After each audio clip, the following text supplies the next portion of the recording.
എല്ലാവർക്കും ശ്രീമാത്രേ നമഃ. അപ്പൊ ഓം രാം രാമായ നമഃ. അപ്പൊ നമ്മള് രാമചന്ദ്ര പ്രഭുവിന്റെയും സീതാദേവിയുടെയും ഭരത ശത്രുഘ്നന്മാരുടെയും എല്ലാവരുടെയും അനുഗ്രഹം വാങ്ങിച്ചുകൊണ്ട് നമുക്ക് രാമായണ യാത്ര തുടരാം. രാമായണം പഠിക്കുമ്പോൾ എന്തിനാ രാമായണം? രാമായണം ഒരു കഥയല്ലേ എന്ന് ചോദിക്കും പോലെ കഥയല്ല, അതിൽ ഒരുപാട് കാര്യങ്ങളുണ്ട്. കാരണം എന്തെന്ന് വെച്ചാൽ രാമൻ എന്ന് പറയുന്ന തത്വം വിഷ്ണുവിന്റെ ദശാവതാരത്തിൽ ഒന്നാണ്. ഏറ്റവും ഉയർന്ന പൂർണ്ണാവതാരം കൃഷ്ണനെ പോലെ തന്നെ ധാർമ്മികമായിട്ട് ഒരു സാധകന്റെ മനസ്സിനെ ഒരുപാട് എന്താ പറയാ തലങ്ങളിലേക്ക് നയിക്കാനുള്ള ഒരുപാട് നിഗൂഢ സത്യങ്ങള്, ആ രഹസ്യങ്ങളുടെ കലവറയാണ് രാമായണം. നമ്മൾ അതിലോട്ട് ഇറങ്ങി ചെല്ലുമ്പോഴാണ് മനസ്സിലാവണം ഇത്രയൊക്കെ ഉണ്ടായിരുന്നോ, ഇത്രയൊക്കെ എനിക്ക് പ്രയോജനപ്പെട്ടോന്ന്. അപ്പൊ നമുക്ക് എവിടെയാണ് ഇന്നലെ നിർത്തിയത് മുതൽ രാമായണത്തിന്റെ യാത്ര തുടങ്ങാം. രാമന്റെ കൂടെ നമ്മളും പോവാണ്. രാമന്റെ അയനം എവിടെയാ? രാമനെ അയനമില്ല. ആ സ്ഥിതപ്രജ്ഞനാണ് രാമൻ ഒരിടത്തോട്ടും പോകേണ്ട ആവശ്യമില്ല. പക്ഷെ നമുക്ക് ഒരുപാട് ദൂരം സഞ്ചരിച്ച് രാമതത്വത്തിൽ എത്തേണ്ടതുണ്ട്. അപ്പൊ അദ്ദേഹം എന്താ പറയാ അദ്ദേഹത്തിന്റെ പാദപത്മങ്ങളെ സ്മരിച്ചുകൊണ്ട് നമുക്ക് അങ്ങോട്ട് തന്നെ യാത്ര ചെയ്യാം. ഇപ്പൊ നമ്മൾ ഇന്നലെ കണ്ടത് ഗംഗ, അതായത് വിശ്വാമിത്രൻ തന്റെ യാഗ സംരക്ഷണം കഴിഞ്ഞതിന് ശേഷം സുബാഹുവിനെ രാമൻ നിഗ്രഹിച്ചുവെന്നും മാരീചൻ സ്തംഭനാവസ്ഥയിൽ മറഞ്ഞുപോയി എന്നും അവിടുത്തെ കാര്യങ്ങള് യാഗരക്ഷയൊക്കെ കഴിഞ്ഞു. അപ്പോൾ കുട്ടികളെ, അതായത് രാമലക്ഷ്മണന്മാരെ തിരിച്ച ഒരു ഗുരുവിന്റെ കാരുണ്യം, അതാണ് തനിക്ക് ഉപകാരം ചെയ്ത തന്നെ സഹായിച്ച രാമലക്ഷ്മണന്മാരെ ഒരു കാലവും അവർക്ക് ഒരുപാട് ഇനിയും കൊടുക്കാനുണ്ട്. അതാണ് ഗുരു കാരുണ്യം. നമുക്ക് സഹായം ചെയ്തു എന്നല്ല, ആ യോഗാവസ്ഥയ്ക്ക് തന്നെ സഹായിച്ച ഒരു വ്യക്തിയെ അവർക്ക് അവരെ വീണ്ടും കൈപിടിച്ചുയർത്തി അവരുടെ യോഗത്തിന് വേണ്ടി ചെയ്യേണ്ട ആ ഒരു കടമ ഗുരുവിനുണ്ട്. നമ്മൾ എപ്പോഴും ചോദിക്കും ഗുരുകുല വിദ്യാഭ്യാസത്തിൽ അല്ലെങ്കിൽ ഒരു ഗുരു പരമ്പരയിൽ എത്തുമ്പോൾ എന്തുകൊണ്ടാണ് ചിലര് മുമ്പോട്ട് പോകുന്നു, ചിലർക്ക് ലാഗിങ് വരുന്നു? കാരണം എന്ന് വെച്ചാൽ ആ ഒരു എന്താ പറയാ ഗുരു തത്വത്തെ മനസ്സിലാക്കി പെട്ടെന്ന് തന്റെ ആ ഹൃദയ ഗ്രന്ഥികളെ ഭേദിക്കുന്നവർക്ക് കുറച്ചുകൂടെ പെട്ടെന്ന് ഊർധ്വഗതി പറ്റും. വെച്ചാൽ അവർക്ക് ജന്മങ്ങൾ കുറവാണ്. അല്ലാത്തവർക്ക് ഗുരുവിനറിയാം കുറച്ച് ജന്മങ്ങളും കൂടെ എടുത്ത് അവർ ആ തലത്തിലേക്ക് പോകും. അതനുസരിച്ചാണ് ചിലരെ പെട്ടെന്ന് മുന്നിലോട്ട് കടത്തി.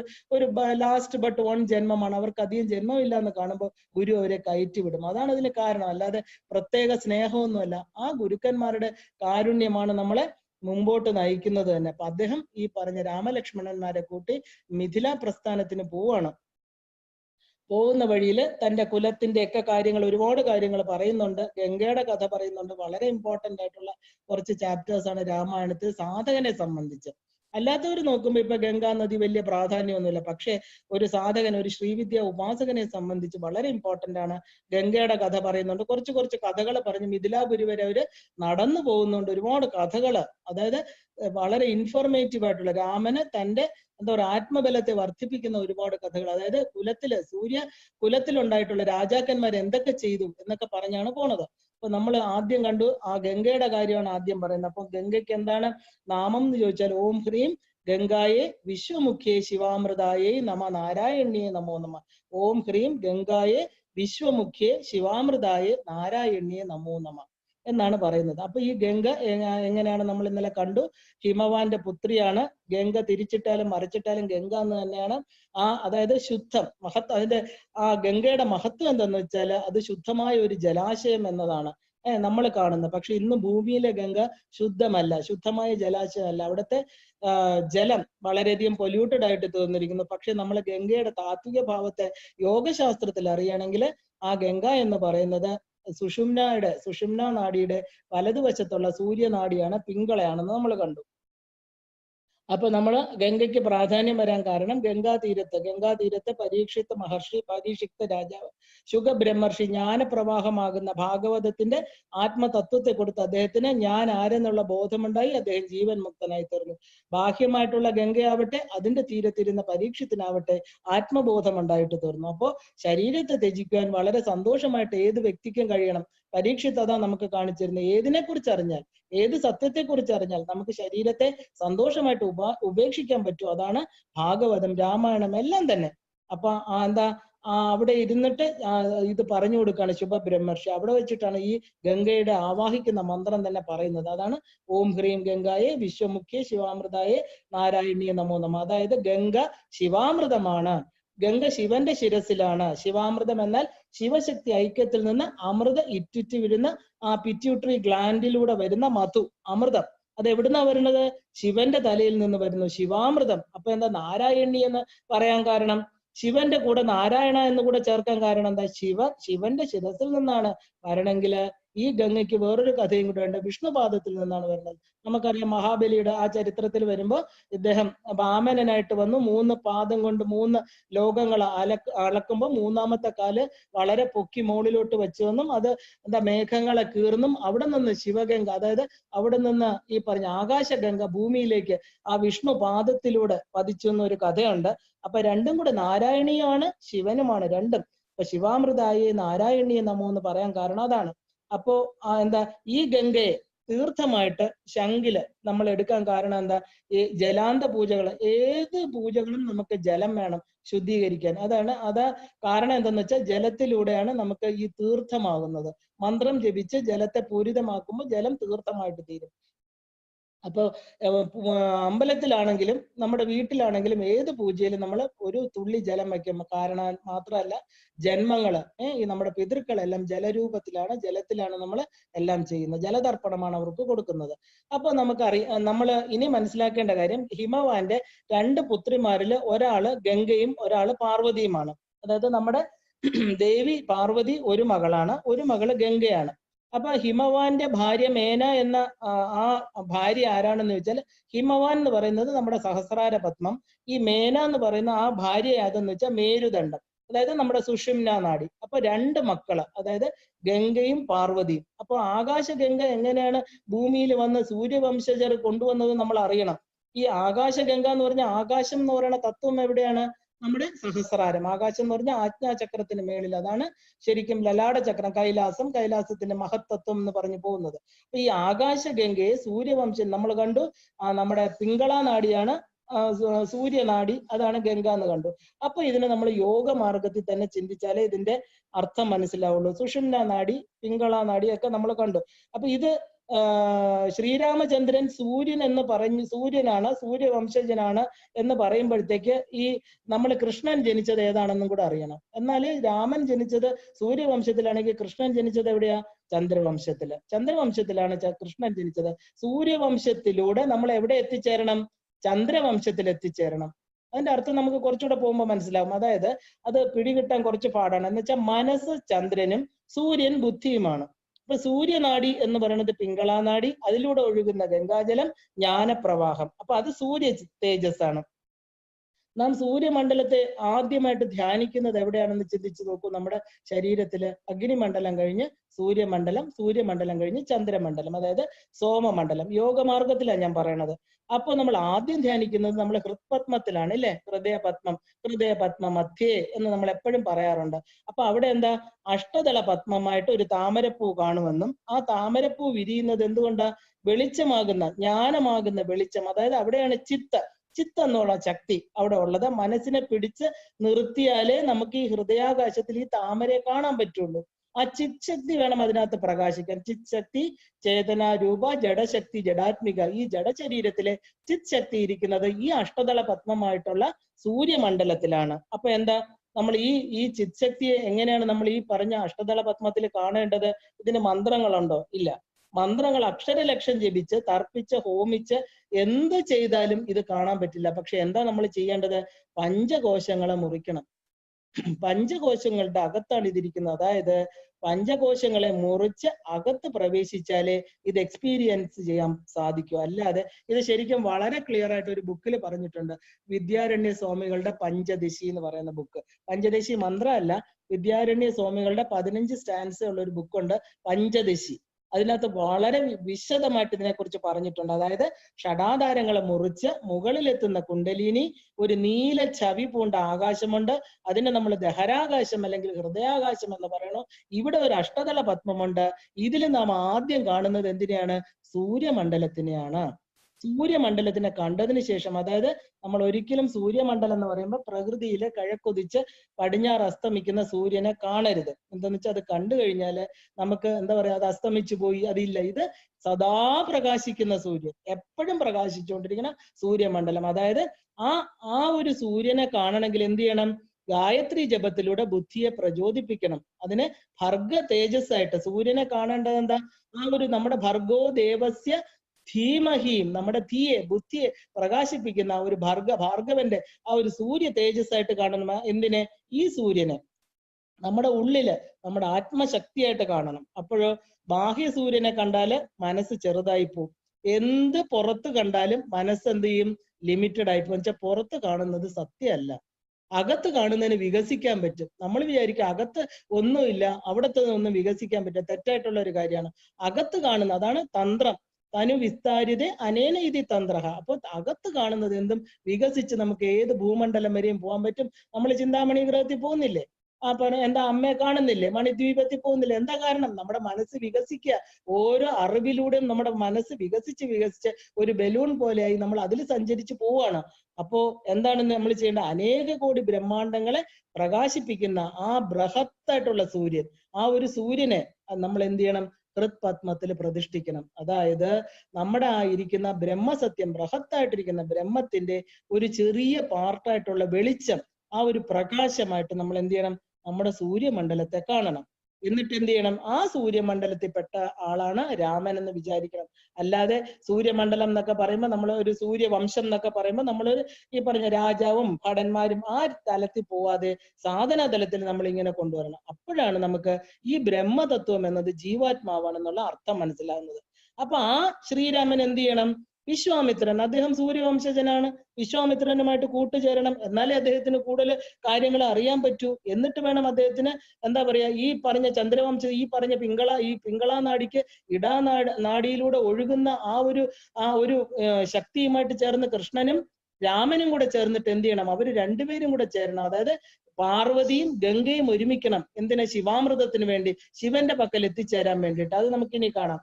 അപ്പൊ ഇതിന് എന്തിനാണ് ആകാശഗംഗയെ ഭൂമിയിൽ കൊണ്ടുവരുന്നത്? അവിടെ ഈ പറഞ്ഞ സൂര്യവംശത്തിലെ ഒരു നേരത്തെ ഉണ്ടായിരുന്ന ഒരു രാജാവ് സഗരൻ എന്ന് പറയും. സഗരൻ, അദ്ദേഹത്തിന് 60,000 പുത്രന്മാര് ഉണ്ടായിരുന്നു. ഈ സഗരൻ എന്ത് ചെയ്തു? ഒരു അശ്വമേധയാഗം നടത്തി. അശ്വമേധയാഗം നമുക്കറിയാം, ഓരോ രാജ്യങ്ങളിലും അശ്വം പോയിട്ട് അവിടെ ആരും അതിനെ കെട്ടിയിട്ടുണ്ടെങ്കിൽ അവിടെ ചെന്ന് അവരുമായിട്ട് യുദ്ധം ചെയ്യണം. യുദ്ധം ചെയ്തിട്ട് ആ രാജ്യത്തെ ഇതുമായിട്ട് ചേർക്കണം. ഇല്ലെങ്കിൽ അശ്വം ഇങ്ങനെ വളരെ ഫ്രീ ആയിട്ട്, അതിന്റെ കൂടെ കുറെ അതിനെ രക്ഷിക്കാൻ കുറച്ച് ഭടന്മാരും കാണും. അപ്പൊ ഈ സഗരൻ അയച്ചത് തന്റെ പുത്രന്മാരെയാണ്. 60,000 പുത്രന്മാരെ ഈ പറഞ്ഞ അശ്വത്തിന് കൂട്ടയച്ചു. അത് ഓരോ രാജ്യത്തിലും പോയിട്ട് അവിടെ ചെന്നിട്ട് അവിടുത്തെ രാജ്യക്കാർ, ആ കേറിയ ആ രാജാവ് ഇദ്ദേഹത്തിന്റെ അടിമയായിട്ട് പ്രഖ്യാപിക്കുക. അതായത് ഞാൻ എന്റെ രാജ്യത്തിൽ ചേർത്തു. അങ്ങനെയാണ് ഈ വലിയ സാമ്രാജ്യം ഉണ്ടാവുന്നത്. ചെറിയ ചെറിയ നാട്ടുരാജ്യങ്ങളിലെ തന്റെ രാജ്യത്തോട് ചേർക്കുമ്പോൾ അങ്ങനെ ഈ കുതിരയെ അഴിച്ചു വിട്ടിട്ട് ഈ സഗരൻ എന്ത് ചെയ്തു? 60,000 തന്റെ മക്കളെയും കൂടെ അയച്ചു. പെട്ടെന്ന് ഇവര്, ഈ മക്കളാണെങ്കിലോ ഭയങ്കര മടിയന്മാരാണ്. ഓരോ രാജ്യത്ത് ചെല്ലുമ്പോഴും തിന്നും കുടിച്ചും അവർ വലിയ സന്തോഷമായിട്ട് അങ്ങനെ കഴിയും. ഈ പറഞ്ഞ കുതിരയെ ആരും പിടിച്ചു കെട്ടില്ല എന്നാണ് അവരുടെ വിചാരം. പെട്ടെന്ന് ഒരു ദിവസം അവരിങ്ങനെ ഉറങ്ങി എണീറ്റ് നോക്കുമ്പോൾ കുതിരയെ കാണാനില്ല. അയ്യോ, എന്ത് പറ്റി? ഈ രാജ്യത്ത് ആരെങ്കിലും ഇനി മോഷ്ടിച്ചോ? തന്റെ കുതിരയെ നോക്കി അവിടെ എല്ലാം നോക്കുന്നുണ്ട്, കുതിരയെ കാണാനില്ല. അപ്പൊ എന്ത് ചെയ്തു? ഇനി എന്നാ ഭൂമിക്കടിയിൽ കൊണ്ടുപോയി കാണും. പണ്ടൊക്കെ നമുക്ക് ഭൂമിക്കടിയിലൊന്നും പോകാനുള്ള ഇതില്ല. പക്ഷെ ത്രേതായുഗത്തിലുള്ളവരെന്താ, അവർക്ക് പാതാളത്തിലും ഭൂമിയുടെ അടിയിലും ഭൂമിയുടെ മേളിലും സ്വർഗത്തിലും ഒക്കെ പോയി അന്വേഷിക്കാനുള്ള കഴിവുണ്ടായിരുന്നു. അപ്പൊ എന്ത് ചെയ്തു? നമുക്കൊരു കാര്യം ചെയ്യാം, ഭൂമി കുഴിച്ച് താഴോട്ട് പോകാം, എന്തായാലും മേളിലേക്കായിരിക്കില്ല കൊണ്ടുപോയതെന്ന് പറഞ്ഞിട്ട് ഇവര് കുഴിച്ച് എവിടെയാ ചെന്നത്? കപിലാശ്രമത്തിലാണ് എത്തിയത്. കപിലൻ നമുക്കറിയാം, സ്വന്തം അമ്മയ്ക്ക് തന്നെ ഉപദേശം കൊടുത്താണ് കപിലമുനി. അദ്ദേഹം തപസ് ചെയ്തുകൊണ്ടിരുന്നു. ഈ 60,000 പേരും കൂടെ കട എന്ന് പറഞ്ഞ് ഭൂമി കുഴിച്ച് ഇദ്ദേഹത്തിന്റെ ആശ്രമത്തിന്റെ നടയിൽ നിന്ന് ഇദ്ദേഹത്തിന്റെ തപസ്സിന് ഭംഗം വരുത്തി. അദ്ദേഹം എന്താ പറയാ, ആ യോഗം ചെയ്ത് തപസ്സിലിരിക്കുന്ന ആ കപിലന്റെ മുമ്പിൽ ഇവരെല്ലാവരും കൂടെ ചെന്ന് നിന്നു. ഈ കുതിരയെ അന്വേഷിച്ച് അദ്ദേഹം കണ്ണു തുറന്നു. ഭയങ്കരമായിട്ട് ദേഷ്യം വന്നു. എന്ത് ചെയ്തു? ഈ 60,000 പേരും ദഹിച്ച് ഭസ്മമായി പോയി. അയ്യോ, എന്ത് ചെയ്യും? ഈ പറഞ്ഞ കുതിരയും കാണാനില്ല, കുതിരയെ അന്വേഷിച്ച് ചെന്ന 60,000 മക്കളെയും കാണാനില്ല. അവരാണ് ഈ പറഞ്ഞ പോലെ മോക്ഷം കിട്ടാതെ, അതായത് സാധാരണ ഒരാളെങ്കിലും ജീവിച്ചിരുന്നാലല്ലേ ശാപം കിട്ടിയാൽ അങ്ങ് ക്ഷമിക്കണം, എനിക്ക് ശാപമോക്ഷം തരണം എന്ന് പറയാൻ പറ്റൂ. ഇതിൽ 60,000 പേരും ചാമ്പലായി.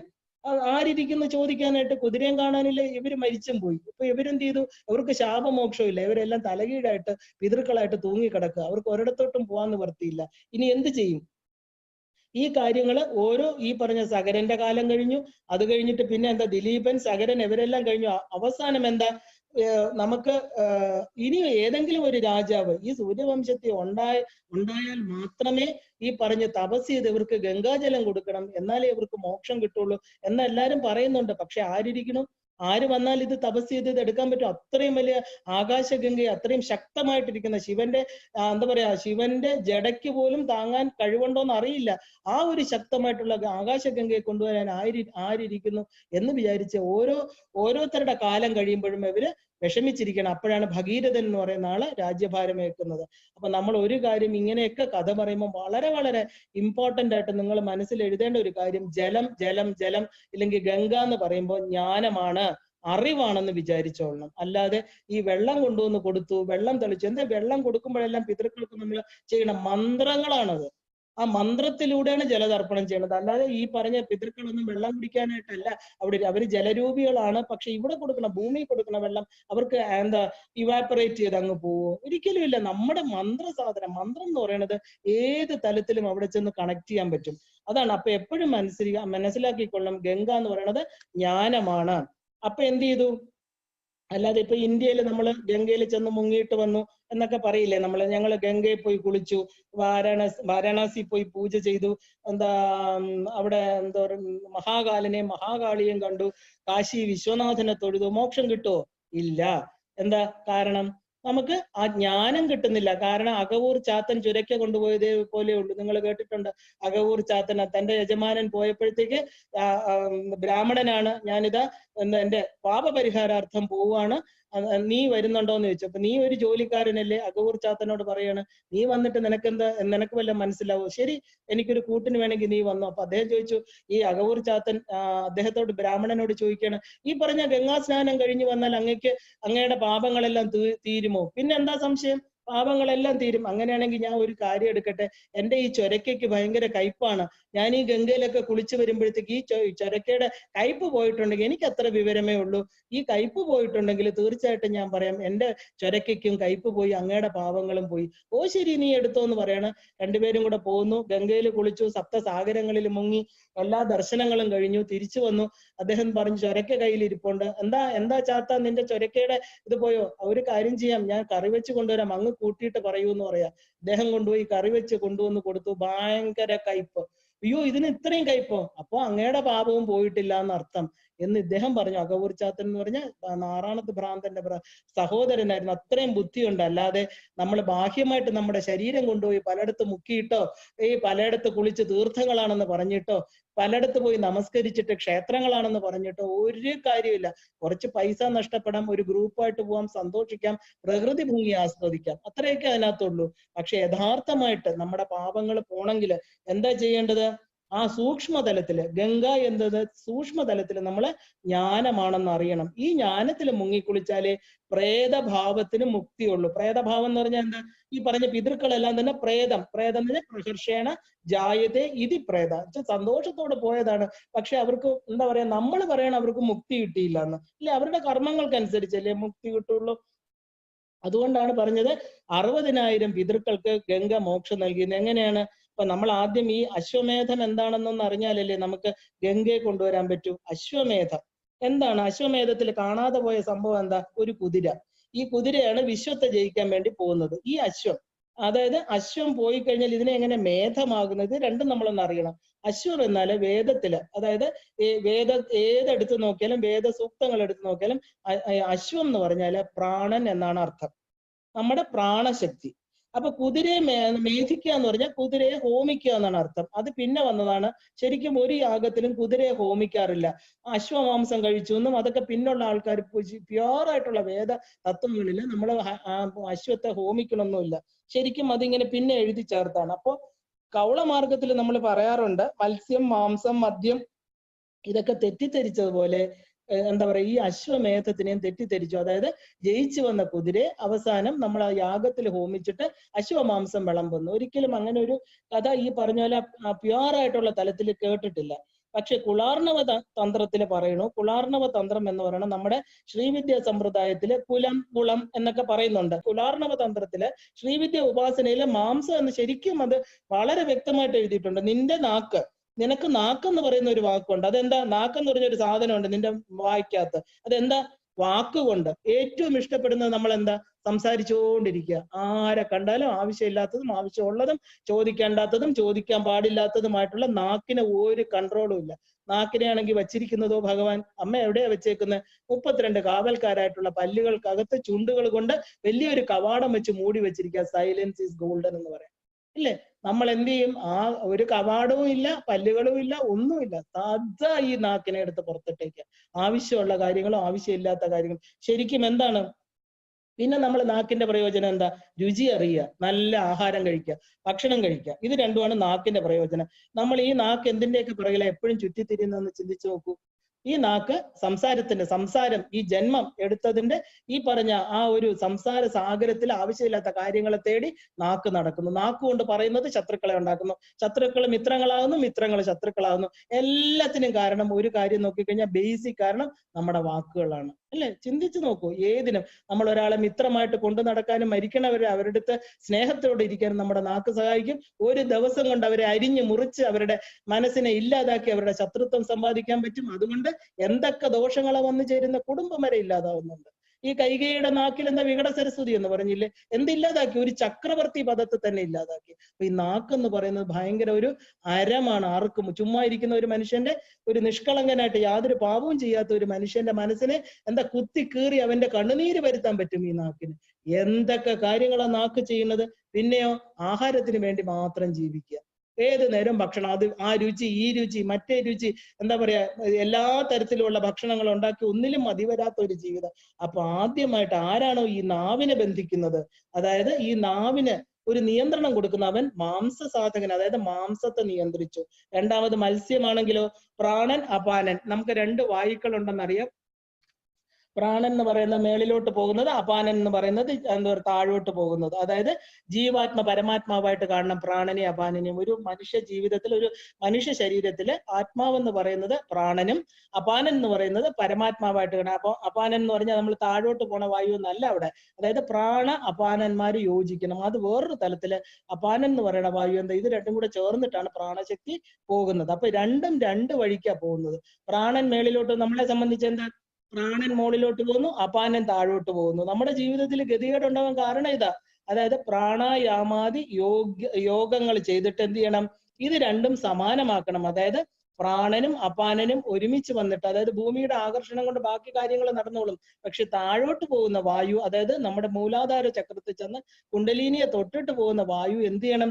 നമ്മുടെ യോഗമാർഗത്തിലൂടെ നമ്മൾ നമ്മുടെ പ്രാണനുമായിട്ട് ചേർക്കണം. എന്നിട്ട് അതിനെ ഊർധ്വഗതിയിൽ കൊണ്ടുവരണം. അങ്ങനെയുള്ളവരെയാണ് നമ്മള് ജിതപ്രാണൻ അല്ലെങ്കിൽ ജിതേന്ദ്രിയൻ എന്നൊക്കെ പറയുന്നത്. അങ്ങനെ ജീവാത്മ പരമാത്മ ഐക്യം കൊണ്ടുവരണം. അപ്പൊ എന്താണ് നമുക്ക് കിട്ടുന്നത്? ആത്മബോധം ഉണ്ടാവും. ആത്മാവിനെ കുറിച്ച് പെട്ടെന്ന് അറിയാൻ പറ്റും. അല്ലാതെ പ്രാണൻ മുകളിലോട്ട് പോകുന്നു, അപാനൻ താഴോട്ട് പോകുന്നു, മറ്റുള്ള സമാനനും ഉദാനനും ഒക്കെ എവിടെയൊക്കെ പോകുന്നു. ഉദാനൻ മരിക്കുമ്പോ വരുന്നു, നമുക്ക് പ്രാണൻ എന്താണെന്ന് അറിയില്ല. നമ്മളിങ്ങനെ ഒന്നും അറിയാതെ ഇൻഹേൽ ചെയ്യുന്നു, എക്സേൽ ചെയ്യുന്നു, എന്തൊക്കെയോ ഗായത്രി, അജബാ ഗായത്രി ജപിക്കുന്നു, സോഹം ഹംസ എന്ന് പറയുന്നു, അതും അറിയില്ല, ഒന്നും അറിയില്ല. അപ്പൊ എന്താ? നമ്മൾ ജന്തുവിന് തുല്യമാണ്. ജന്തുവിന് 4 കാലിൽ നടക്കുന്നു, അവരുടെ നട്ടെല്ല് നേരെയല്ല. ഒരു വെർട്ടിക്കലായിട്ടുള്ള നട്ടെല്ലുള്ള ഓരോ മനുഷ്യനും കാല് തറയിൽ നിൽക്കുന്നു, മൂലാധാരമുണ്ട്, സഹസ്രാരമുണ്ട്. നമ്മൾ ഭക്ഷണം കഴിക്കുന്നു, മുകളിൽ നിന്ന് ഭക്ഷണം. മറ്റ് മൃഗങ്ങളോ അവരുടെ ഭക്ഷണം കഴിക്കുന്നതും തിരിച്ച് പുറത്തേക്ക് പോകുന്നതും ഒരേ ഇതിലാണ് ഇരിക്കുന്നത്. മനുഷ്യനോ ഈ സഹസ്രാരം മേളിലും നമ്മുടെ വിസർജ്യ വസ്തുക്കൾ താഴെ കൂടെയും പോകുന്നു. അപ്പൊ എന്താ? വിശേഷമായിട്ട് ചിന്തിക്കണം. 2 കാല് നമ്മുടെ ഭൂമിയിലുണ്ട്. ആ കാല് ഉറച്ചു നിൽക്കുമ്പോൾ എന്താണ്? മൂലാധാരത്തിരിക്കുന്ന ആ ശക്തി ഉണ്ടെന്നും അത് മുകളിലേക്ക് കൊണ്ടുപോകണം എന്നുള്ള അറിവ് കിട്ടണം. അതാണ് മനുഷ്യൻ. അല്ലെങ്കിൽ എന്താ? ജന്തുക്കളെ പോലെ തന്നെയല്ലേ? ഭക്ഷണം കഴിക്കുന്നു, ഉറങ്ങുന്നു, ഇതൊക്കെ. അപ്പൊ നമ്മള് പ്രാണ അപാനന്മാരെ അതാണ് ഈ നിയന്ത്രിച്ച് കൊണ്ടുപോകുന്നതാണെന്ന് ശരിക്കും നമ്മുടെ ശരീരത്തിൽ അശ്വമേധം. അശ്വമാകുന്ന പ്രാണനെ നിയന്ത്രിച്ച് എന്ത് കൊണ്ടുപോകണു?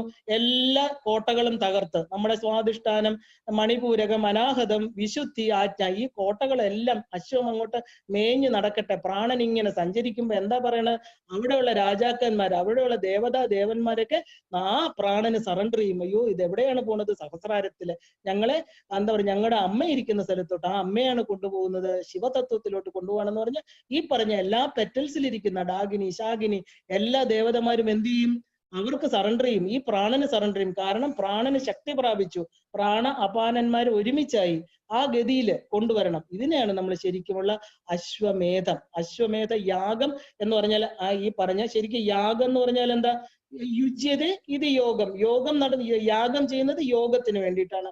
അപ്പൊ ഈ പറഞ്ഞ മനുഷ്യന്റെ ശരീരമാകുന്ന യജ്ഞഭൂമി അല്ലെ, അതായത് ഈ നമ്മുടെ ധർമ്മഭൂമി, ഈ ഭൂമിക്കകത്ത് എന്ത് ചെയ്യണം? ഒരു കുരുക്ഷേത്രമുണ്ട്. കുരുക്ഷേത്രം എന്ന് പറഞ്ഞാൽ എന്താ? ഗുഡ് ആൻഡ് ബാഡ്, നല്ലതും ചീത്തയും, രാവും പകലും എന്ന് പറഞ്ഞ പോലെ സത്യം നിത്യ അനിത്യങ്ങള് അല്ലെങ്കിൽ നന്മ തിന്മകള് എപ്പോഴും രണ്ട് കൂട്ടർ തമ്മിൽ പിടിവലിയ. അവിടെ പാലാഴി മഥനം നടന്നുകൊണ്ടിരിക്കുകയാണ്. എന്താ കാരണം? അവർക്ക് ഈ ദേവന്മാർ വരുമ്പോ അസുരന്മാരെ തോപ്പിക്കണം, അസുരന്മാർ വരുമ്പോ ആരാണ് ഏറ്റവും പ്രാമുഖ്യം? ഇങ്ങനെ ഇതിന്റെ എല്ലാം മേളില് ഇന്ദ്രൻ എന്ന് പറയുന്ന ഒരു മനസ്സ് ഏറ്റവും പല വേഷങ്ങൾ കെട്ടി പലതായിട്ട് നടന്ന് ആരെങ്കിലും ഒന്ന് ജയിച്ചു വരണമെങ്കിൽ അവരെ താഴോട്ട് കൊണ്ടുപോകണം മനസ്സ്. അപ്പൊ ഇത് എല്ലാരും കൂടെ ഇരിക്കണ ഈ ശരീരത്തിൽ എന്ത് ചെയ്യും? നമുക്ക് തന്നെ എന്ത് ബുദ്ധിമുട്ടാണ്. അപ്പൊ ഈ പ്രാണനെ നിയന്ത്രിക്കുക എന്ന് പറയുന്നത് നിസ്സാര കാര്യമല്ല. കാരണം അതൊരു എന്താ പറയാ, അശ്വമേധം തന്നെയാണ്. അതൊരു വലിയ പ്രാക്ടിക്കലി ഇറ്റ്സ് വെരി ഡിഫിക്കൾട്ട്. ഒരുപാട് രാജ്യങ്ങൾ, നമ്മുടെ ശരീരത്തിലെ കൊച്ചു കൊച്ചു രാജ്യങ്ങൾ അതെല്ലാം കടന്നു പോകണം. കൊച്ചു കൊച്ചു ഗ്രന്ഥികളെ കടക്കണം, കോട്ടകളെ ഭേദിക്കണം, അപ്പൊ ആ പഞ്ചകോശങ്ങളെ ഭേദിക്കണം. എന്നിട്ട് വേണം എവിടെ പോണം? ഈ പ്രാണൻ എവിടെ ചെന്ന് ചേരാൻ? തന്റെ ആത്മസത്തയുമായിട്ട്, തന്റെ ആത്മതത്വവുമായിട്ട് ചേരാനായിട്ട്. അപ്പൊ ഈ കുണ്ടലിനി ശക്തി ഈശ്വരനുമായിട്ട് യോജിക്കാനുള്ള യജ്ഞമാണ് ശരിക്കും പറഞ്ഞ അശ്വമേധ യാഗം. അപ്പൊ അശ്വം പോയി പാതാളത്തിൽ പോയി എന്ന് പറഞ്ഞാൽ എന്താ? നമ്മളിപ്പോ ഈ കഥയിൽ കണ്ടില്ലേ, അശ്വം പാതാളത്തിൽ പോയി, അതായത് പ്രാണന്റെ അധപ്പതിച്ച പ്രാകൃത രൂപം. പ്രാണൻ നമുക്ക് അറിയാം. പ്രാണൻ എവിടെ നിൽക്കുന്നു? നമ്മൾ ഈ യോഗ സാധന എടുക്കുമ്പോൾ അല്ലെങ്കിൽ ശ്രീവിദ്യ ഉപാസനയിൽ നമ്മളൊരു ഗുരു മന്ത്രം തരുന്നത് അദ്ദേഹത്തിന്റെ ബോധം എവിടെ നിൽക്കണമെന്ന് നോക്കിയിട്ടാ. എവിടെയാ? നിങ്ങളുടെ മൂലാധാരത്തിലാണോ? അതുകൊണ്ടാണ് അവിടെയൊക്കെ മന്ത്രം കൊടുക്കുന്നത്. മൂലാധാരത്തിലാണോ പ്രാണൻ നിൽക്കുന്നത്, അല്ലെങ്കിൽ സ്വാധിഷ്ഠാനമാണോ? അതായത് നമ്മുടെ തലം, നമ്മുടെ ഈ പറഞ്ഞ പ്രകൃതിയുമായിട്ട്, നമ്മുടെ ഈ പ്രപഞ്ചവുമായിട്ട് നമ്മൾ ഇന്ററാക്ട് ചെയ്യുന്നത്, ഇല്ലെങ്കിൽ ആ ഈശ്വര ശക്തിയെ കാണുന്നത് ഏത് തലത്തിൽ നിന്നാണെന്ന് നമുക്ക് ഗുരുവിന് ശിഷ്യനുമായിട്ട് സംസാരിക്കുമ്പോൾ മനസ്സിലാവും. അതനുസരിച്ചാണ് മന്ത്രം കൊടുക്കുന്നത്. അപ്പോ ഈ പറഞ്ഞ ഇവര് മൂലാധാരത്തിനും താഴെ പോയി എന്ന് പറഞ്ഞാൽ എന്താ? സാധാരണ എവിടെയെങ്കിലും പ്രാണൻ പതിച്ചു എന്നൊക്കെ പറഞ്ഞാൽ നമുക്ക് മൂലാധാരം വരെ പോയി എന്ന് പറയാം. പക്ഷെ ഒരു സാധകൻ മൂലാധാരം വരെ പോയി, പോട്ടെ അവൻ പതിച്ചു, ഭൂമിയിലാണ്, പിന്നെയും കുറച്ച് വർക്ക് ചെയ്ത് കുറച്ച് പാപപുണ്യങ്ങളെയൊക്കെ പാപങ്ങളെ ഇല്ലാതാക്കി പുണ്യം നേടി അവന് മുകളിലോട്ട് പോവാം. പക്ഷെ ഭൂമിയുടെ താഴെ പോയി എന്ത് ചെയ്യും? ഞാൻ പറഞ്ഞില്ലേ, അത്ര പറഞ്ഞ കൊടിയ പാപം ചെയ്യുന്നവരെന്താ? ആ താഴെയുള്ള അധോലോകത്തേക്ക്, അതലം വിതലം സുതലം പാതാളം രസാതലം തലാതലം എന്നുള്ള കുറെ തലങ്ങളുണ്ട്.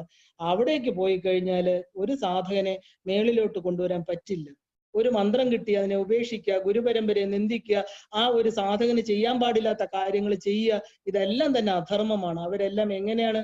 ശരിക്കും അവർക്ക് മൂലാധാരത്തിരിക്കുന്ന ദേവിയെ തൊടാൻ പോലും പറ്റില്ല. അവര് നേരെ എന്ത് ചെയ്യും?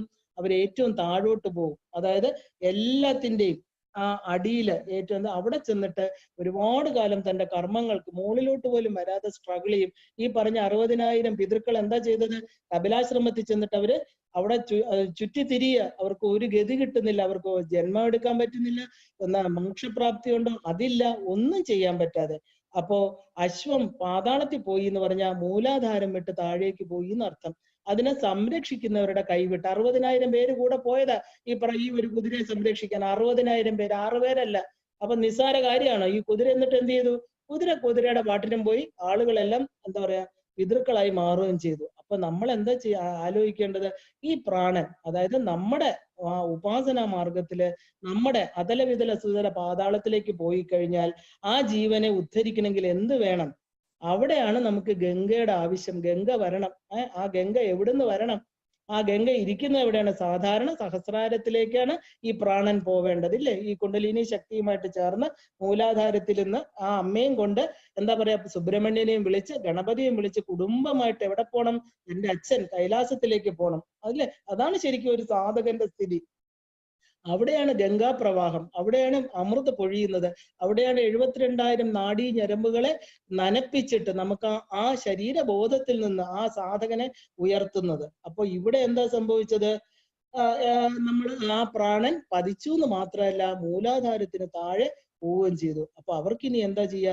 അവർക്ക് മോക്ഷം കൊടുക്കും. അപ്പോഴാണ് ഭഗീരഥൻ എന്ന് പറഞ്ഞ ഉഗ്ര പ്രതാപിയായിട്ടുള്ള, എന്ത് ചെയ്യാനും എത്ര തപസ് ചെയ്ത് എന്ത് ചെയ്യാനും മടിയില്ലാത്ത ഒരു രാജാവ് അവരുടെ കുലത്തിൽ വന്ന് പിറക്കുന്നത്. ആ സഹസ്രാരത്തിൽ എത്തിച്ചേരേണ്ട പ്രാണൻ അധോലോകത്തെത്തി കത്തിച്ചാമ്പലായ കഥയാണ് നമ്മൾ ശരിക്കും പറഞ്ഞ ഈ പറഞ്ഞ സഗരന്റെ കഥ പറയുന്നത്. ഇതിൽ നിന്ന് ഒരു മോചനം ലഭിക്കാൻ സൂര്യവംശജനായിട്ടുള്ള ഭഗീരഥൻ കഠിനമായിട്ടുള്ള തപസ് ചെയ്യുകയും ഗംഗയെ ഭൂമിയിൽ കൊണ്ടുവന്ന് പിതൃക്കൾക്ക് മോക്ഷം കൊടുക്കുകയും ചെയ്തു. അതായത് താഴ്ന്ന മനസ്സിൽ കിടന്ന അവരെ എന്ത് ചെയ്തു? ജ്ഞാനത്താൽ ഉയർത്തി എന്നർത്ഥം. ഇനി സഗരന്റെ പുത്രൻ എന്ന് പറഞ്ഞാൽ സഗരം എന്ന് പറഞ്ഞാൽ ശരിക്കും വിഷം എന്ന അർത്ഥമുണ്ട് ഇല്ലേ? വിഷം എന്ന ശരിക്കും വിഷം, ഈ മൂലാധാരത്തിൽ കിടക്കുന്ന വിഷം സ്വാധിഷ്ഠാനത്തില് എന്താണ് ശരിക്കും പറഞ്ഞാൽ? സെക്സ് ആണ്. അത് നമുക്ക് പറയാതിരിക്കാൻ പറ്റില്ല. ആ ഒരു തലത്തിൽ മൂലാധാരത്തിലാണ് അത് വളരെ വിഷമം പിടിപ്പിച്ച്, വളരെ വിഷമമാണ്. അതിൽ നിന്ന് അതായത് നമുക്ക് ദേവിക്ക് 3 കൂടങ്ങൾ നമ്മൾ കാണാറുണ്ട്. വാഗ്ഭവകൂടം, കാമരാജകൂടം, അതായത് മധ്യകൂടം, പിന്നെന്താ? ശക്തികൂടം. അവിടെയാണ് ശക്തി ഇരിക്കുന്നത്. ദേവി എന്ന് പറയുന്ന ശക്തി സ്വരൂപിണി മൂലാധാരത്തിലാണ് ഇരിക്കുന്നത്. അവിടെ സെക്ഷുവൽ വിഗർ ഭയങ്കര കൂടുതലാണ്. കാരണം എന്തെന്ന് വെച്ചാല് പ്രോജനി, ദേവി കാമരൂപിണിയാണ്. നമുക്ക് ഒരു കുടുംബത്തെ ധാർമ്മികമായിട്ട് നിലനിർത്തണമെങ്കിൽ അവിടെ കുഞ്ഞുങ്ങൾ വേണം, സന്തതി പരമ്പര വേണം. നല്ല ധർമ്മത്തില്, സത്യത്തിൽ അധിഷ്ഠിതമായിട്ടുള്ള ധാർമ്മികമായിട്ടുള്ള ഒരു ഭർത്താവിനെ സ്വീകരിച്ച് നല്ല കുടുംബത്തില് കുലമാർഗത്തിൽ സഞ്ചരിക്കുന്ന, അതായത് തന്റെ ആത്മതത്വത്തെ അറിയാൻ പറ്റുന്ന ഒരു കുഞ്ഞുങ്ങളെ ഉണ്ടാക്കുന്ന ആ ഒരു പവർ ഇരിക്കുന്ന എവിടെയാ? സ്വാധിഷ്ഠാനവും മൂലാധാരത്തിലും തന്നെ. അതല്ലെന്ന് പറയാൻ പറ്റില്ല. പക്ഷെ ഇന്ന് എന്താണ് അവിടെ സംഭവിച്ചിരിക്കുന്നത്? ആലോചിച്ച് നോക്കൂ. സെക്ഷൽ വിഗർ എങ്ങോട്ടാ പോയിരിക്കുന്നത്? എന്തെങ്കിലും അവിടെ ഉയർച്ചയുണ്ടോ? ഇതിനെ നമ്മൾ ആത്മീയ സാധനയിലൂടെ ഉയർത്തിയില്ലെങ്കിൽ എന്താ ചെയ്യണത്? ഗതികെട്ട അവസ്ഥയിലോട്ട് പോകും. ഈ സൂര്യവംശജരായിട്ടും ഈ സഗരപുത്രന്മാർ അധപ്പതിച്ചു പോയി എന്ന് പറയാൻ കാരണം എന്താ? അവർക്ക് സാധനകളില്ലായിരുന്നു. അവർക്ക് ഊർധ്വമായിട്ട് അവരുടെ പ്രാണനെ, ചിന്തകളെ മുകളിലോട്ട് കൊണ്ടുപോകാൻ പറ്റിയില്ല. പിന്നെ ഭഗീരഥ പ്രയത്നം വേണ്ടി വന്നു. എന്താ ഭഗീരഥൻ എന്ന് പറയുന്ന രാജാവ്? അദ്ദേഹം എന്താ പറയാ, എത്രയോ വർഷം കൊടും തപസ് ചെയ്ത് എന്ത് ചെയ്തു? ഈ പ്രാണനെ, അതായത് അശ്വത്തെ രക്ഷിക്കാൻ താഴെ പോയവര് കത്തിച്ചാമ്പലായി കിടന്ന ആ പിതൃക്കളെ രക്ഷിക്കാന് ഈ പറഞ്ഞ ഭഗീരഥൻ തപസ് ചെയ്തിട്ട് ഹിമവാന്റെ പുത്രിയായ ഗംഗയെ കൊണ്ടുവന്നു. അപ്പോ ഭാരതത്തിന്റെ ആധ്യാത്മികതയെ, പൈതൃകം ഇതിനെ നിലനിർത്തുന്ന ആരാണ് നമുക്ക് കാണാം? ഈ പറഞ്ഞ ഋഷിവര്യന്മാരും സന്യാസിമാരും താമസിക്കുന്ന സ്ഥലത്തിരിക്കുന്ന ആള് വരണം. എന്താണ് ഈ ഹിമവാൻ ഇല്ലെങ്കിൽ ഹിമാലയം? നമ്മൾ കേട്ടിട്ടുണ്ട് ഹിമാലയ നമ്മൾ ഇന്നലെ കണ്ടു സിദ്ധാശ്രമം മാനസരോവറിന്റെ അടുത്താണ്. അപ്പൊ ഈ ഹിമാലയം എന്ന് പറഞ്ഞാൽ തന്നെ എന്താ പറയാ, നമ്മുടെ ഏറ്റവും ഉയർന്ന തലം. കന്യാകുമാരി മൂലാധാരമാണെങ്കിൽ ദേവിയാണ് അവിടെ ഇരിക്കുന്നെങ്കിൽ നമ്മുടെ സഹസ്രാരം എന്ന് പറയുന്ന ഹിമവാൻ ഈ ഹിമാലയമാണ്. അവിടെ എന്താ? ജ്ഞാനം മാത്രമേ ഉള്ളൂ, അറിവ് മാത്രമേ ഉള്ളൂ. അവിടെ ഹിമാലയത്തിൽ ആരും ചുമ്മാ കാണാൻ പോവില്ല. അവിടെ ടൂറിസ്റ്റുകൾ ചിലപ്പോൾ പോകും. പക്ഷെ അവിടെ ഇരിക്കുന്ന ഗുഹകളിൽ മുഴുവനും ആരാ? ഋഷിമുനിമാരാ.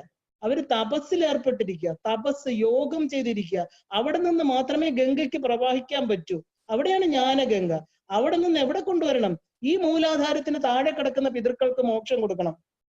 അവിടെയാണ് അതിന്റെ എന്താ പറയാ, ആ സാരസ്യം. അതായത് ജലമല്ലത് ജ്ഞാനപ്രവാഹമാണെന്ന് നമ്മൾ അറിയണം. ആ ഗംഗ എന്ത് ചെയ്യണം? അവിടുന്ന് ഉണ്ടായിട്ട് താഴോട്ടൊഴുകി, അതായത് ഭാരതത്തിലെ ജനങ്ങളെ രക്ഷിക്കാൻ ഈ ജ്ഞാനഗംഗ ഹിമവാന്റെ പുത്രിയായിട്ട് താഴോട്ട് വരണം. പക്ഷെ ഈ ഗംഗയെ താങ്ങാൻ പറ്റുമോ? ആർക്ക് താങ്ങാൻ പറ്റും? ഒരാൾക്കേ താങ്ങാൻ പറ്റൂ. എല്ലാവരും ഒരുമിച്ച് ചേർന്ന് ദേവന്മാരും എല്ലാ ഋഷിമുനിമാരും വിഷ്ണുവും എല്ലാം കൂടെ ഒരാളെ തീരുമാനിച്ചാല് ശിവന് മാത്രമേ എല്ലായിടത്തും നിറഞ്ഞു നിൽക്കുന്ന പ്യുവർ കോൺഷ്യസ് എല്ലാം അദ്ദേഹത്തിന്റെ ആ പ്യുവർ എനർജിയിൽ നിന്ന് എടുത്തിട്ടാണ് ഇന്ന് ഈ ഭൂമണ്ഡലം മുഴുവനും ദേവി സൃഷ്ടിച്ചിരിക്കുന്നതെങ്കിൽ അദ്ദേഹത്തിന്റെ ആ മുഴുവൻ ശക്തിയിൽ 10% അത്യധിഷ്ഠ ദശാങ്കുലം, ആ ഒരു 10% പോലുമില്ല ഈ കാണുന്ന സൃഷ്ടപ്രപഞ്ചം. അപ്പൊ അദ്ദേഹത്തിന്റെ ജടയിൽ മാത്രമേ ഈ ഗംഗയെ താങ്ങാൻ പറ്റൂ. അത്രയ്ക്ക് ജ്ഞാനപ്രവാഹം. ആ ശിവൻ എന്ന് പറയുന്ന തത്വം പ്യുവർ തത്വമാണ്. അതിനകത്ത് നിർവാണ തത്വമാണ്. അവിടെ ജന്മങ്ങളോ ജനിമൃതികളില്ല, ഈ സൃഷ്ടപ്രപഞ്ചമില്ല. പ്യുവർ ആയിട്ടുള്ള ജ്ഞാനതലമാണ്.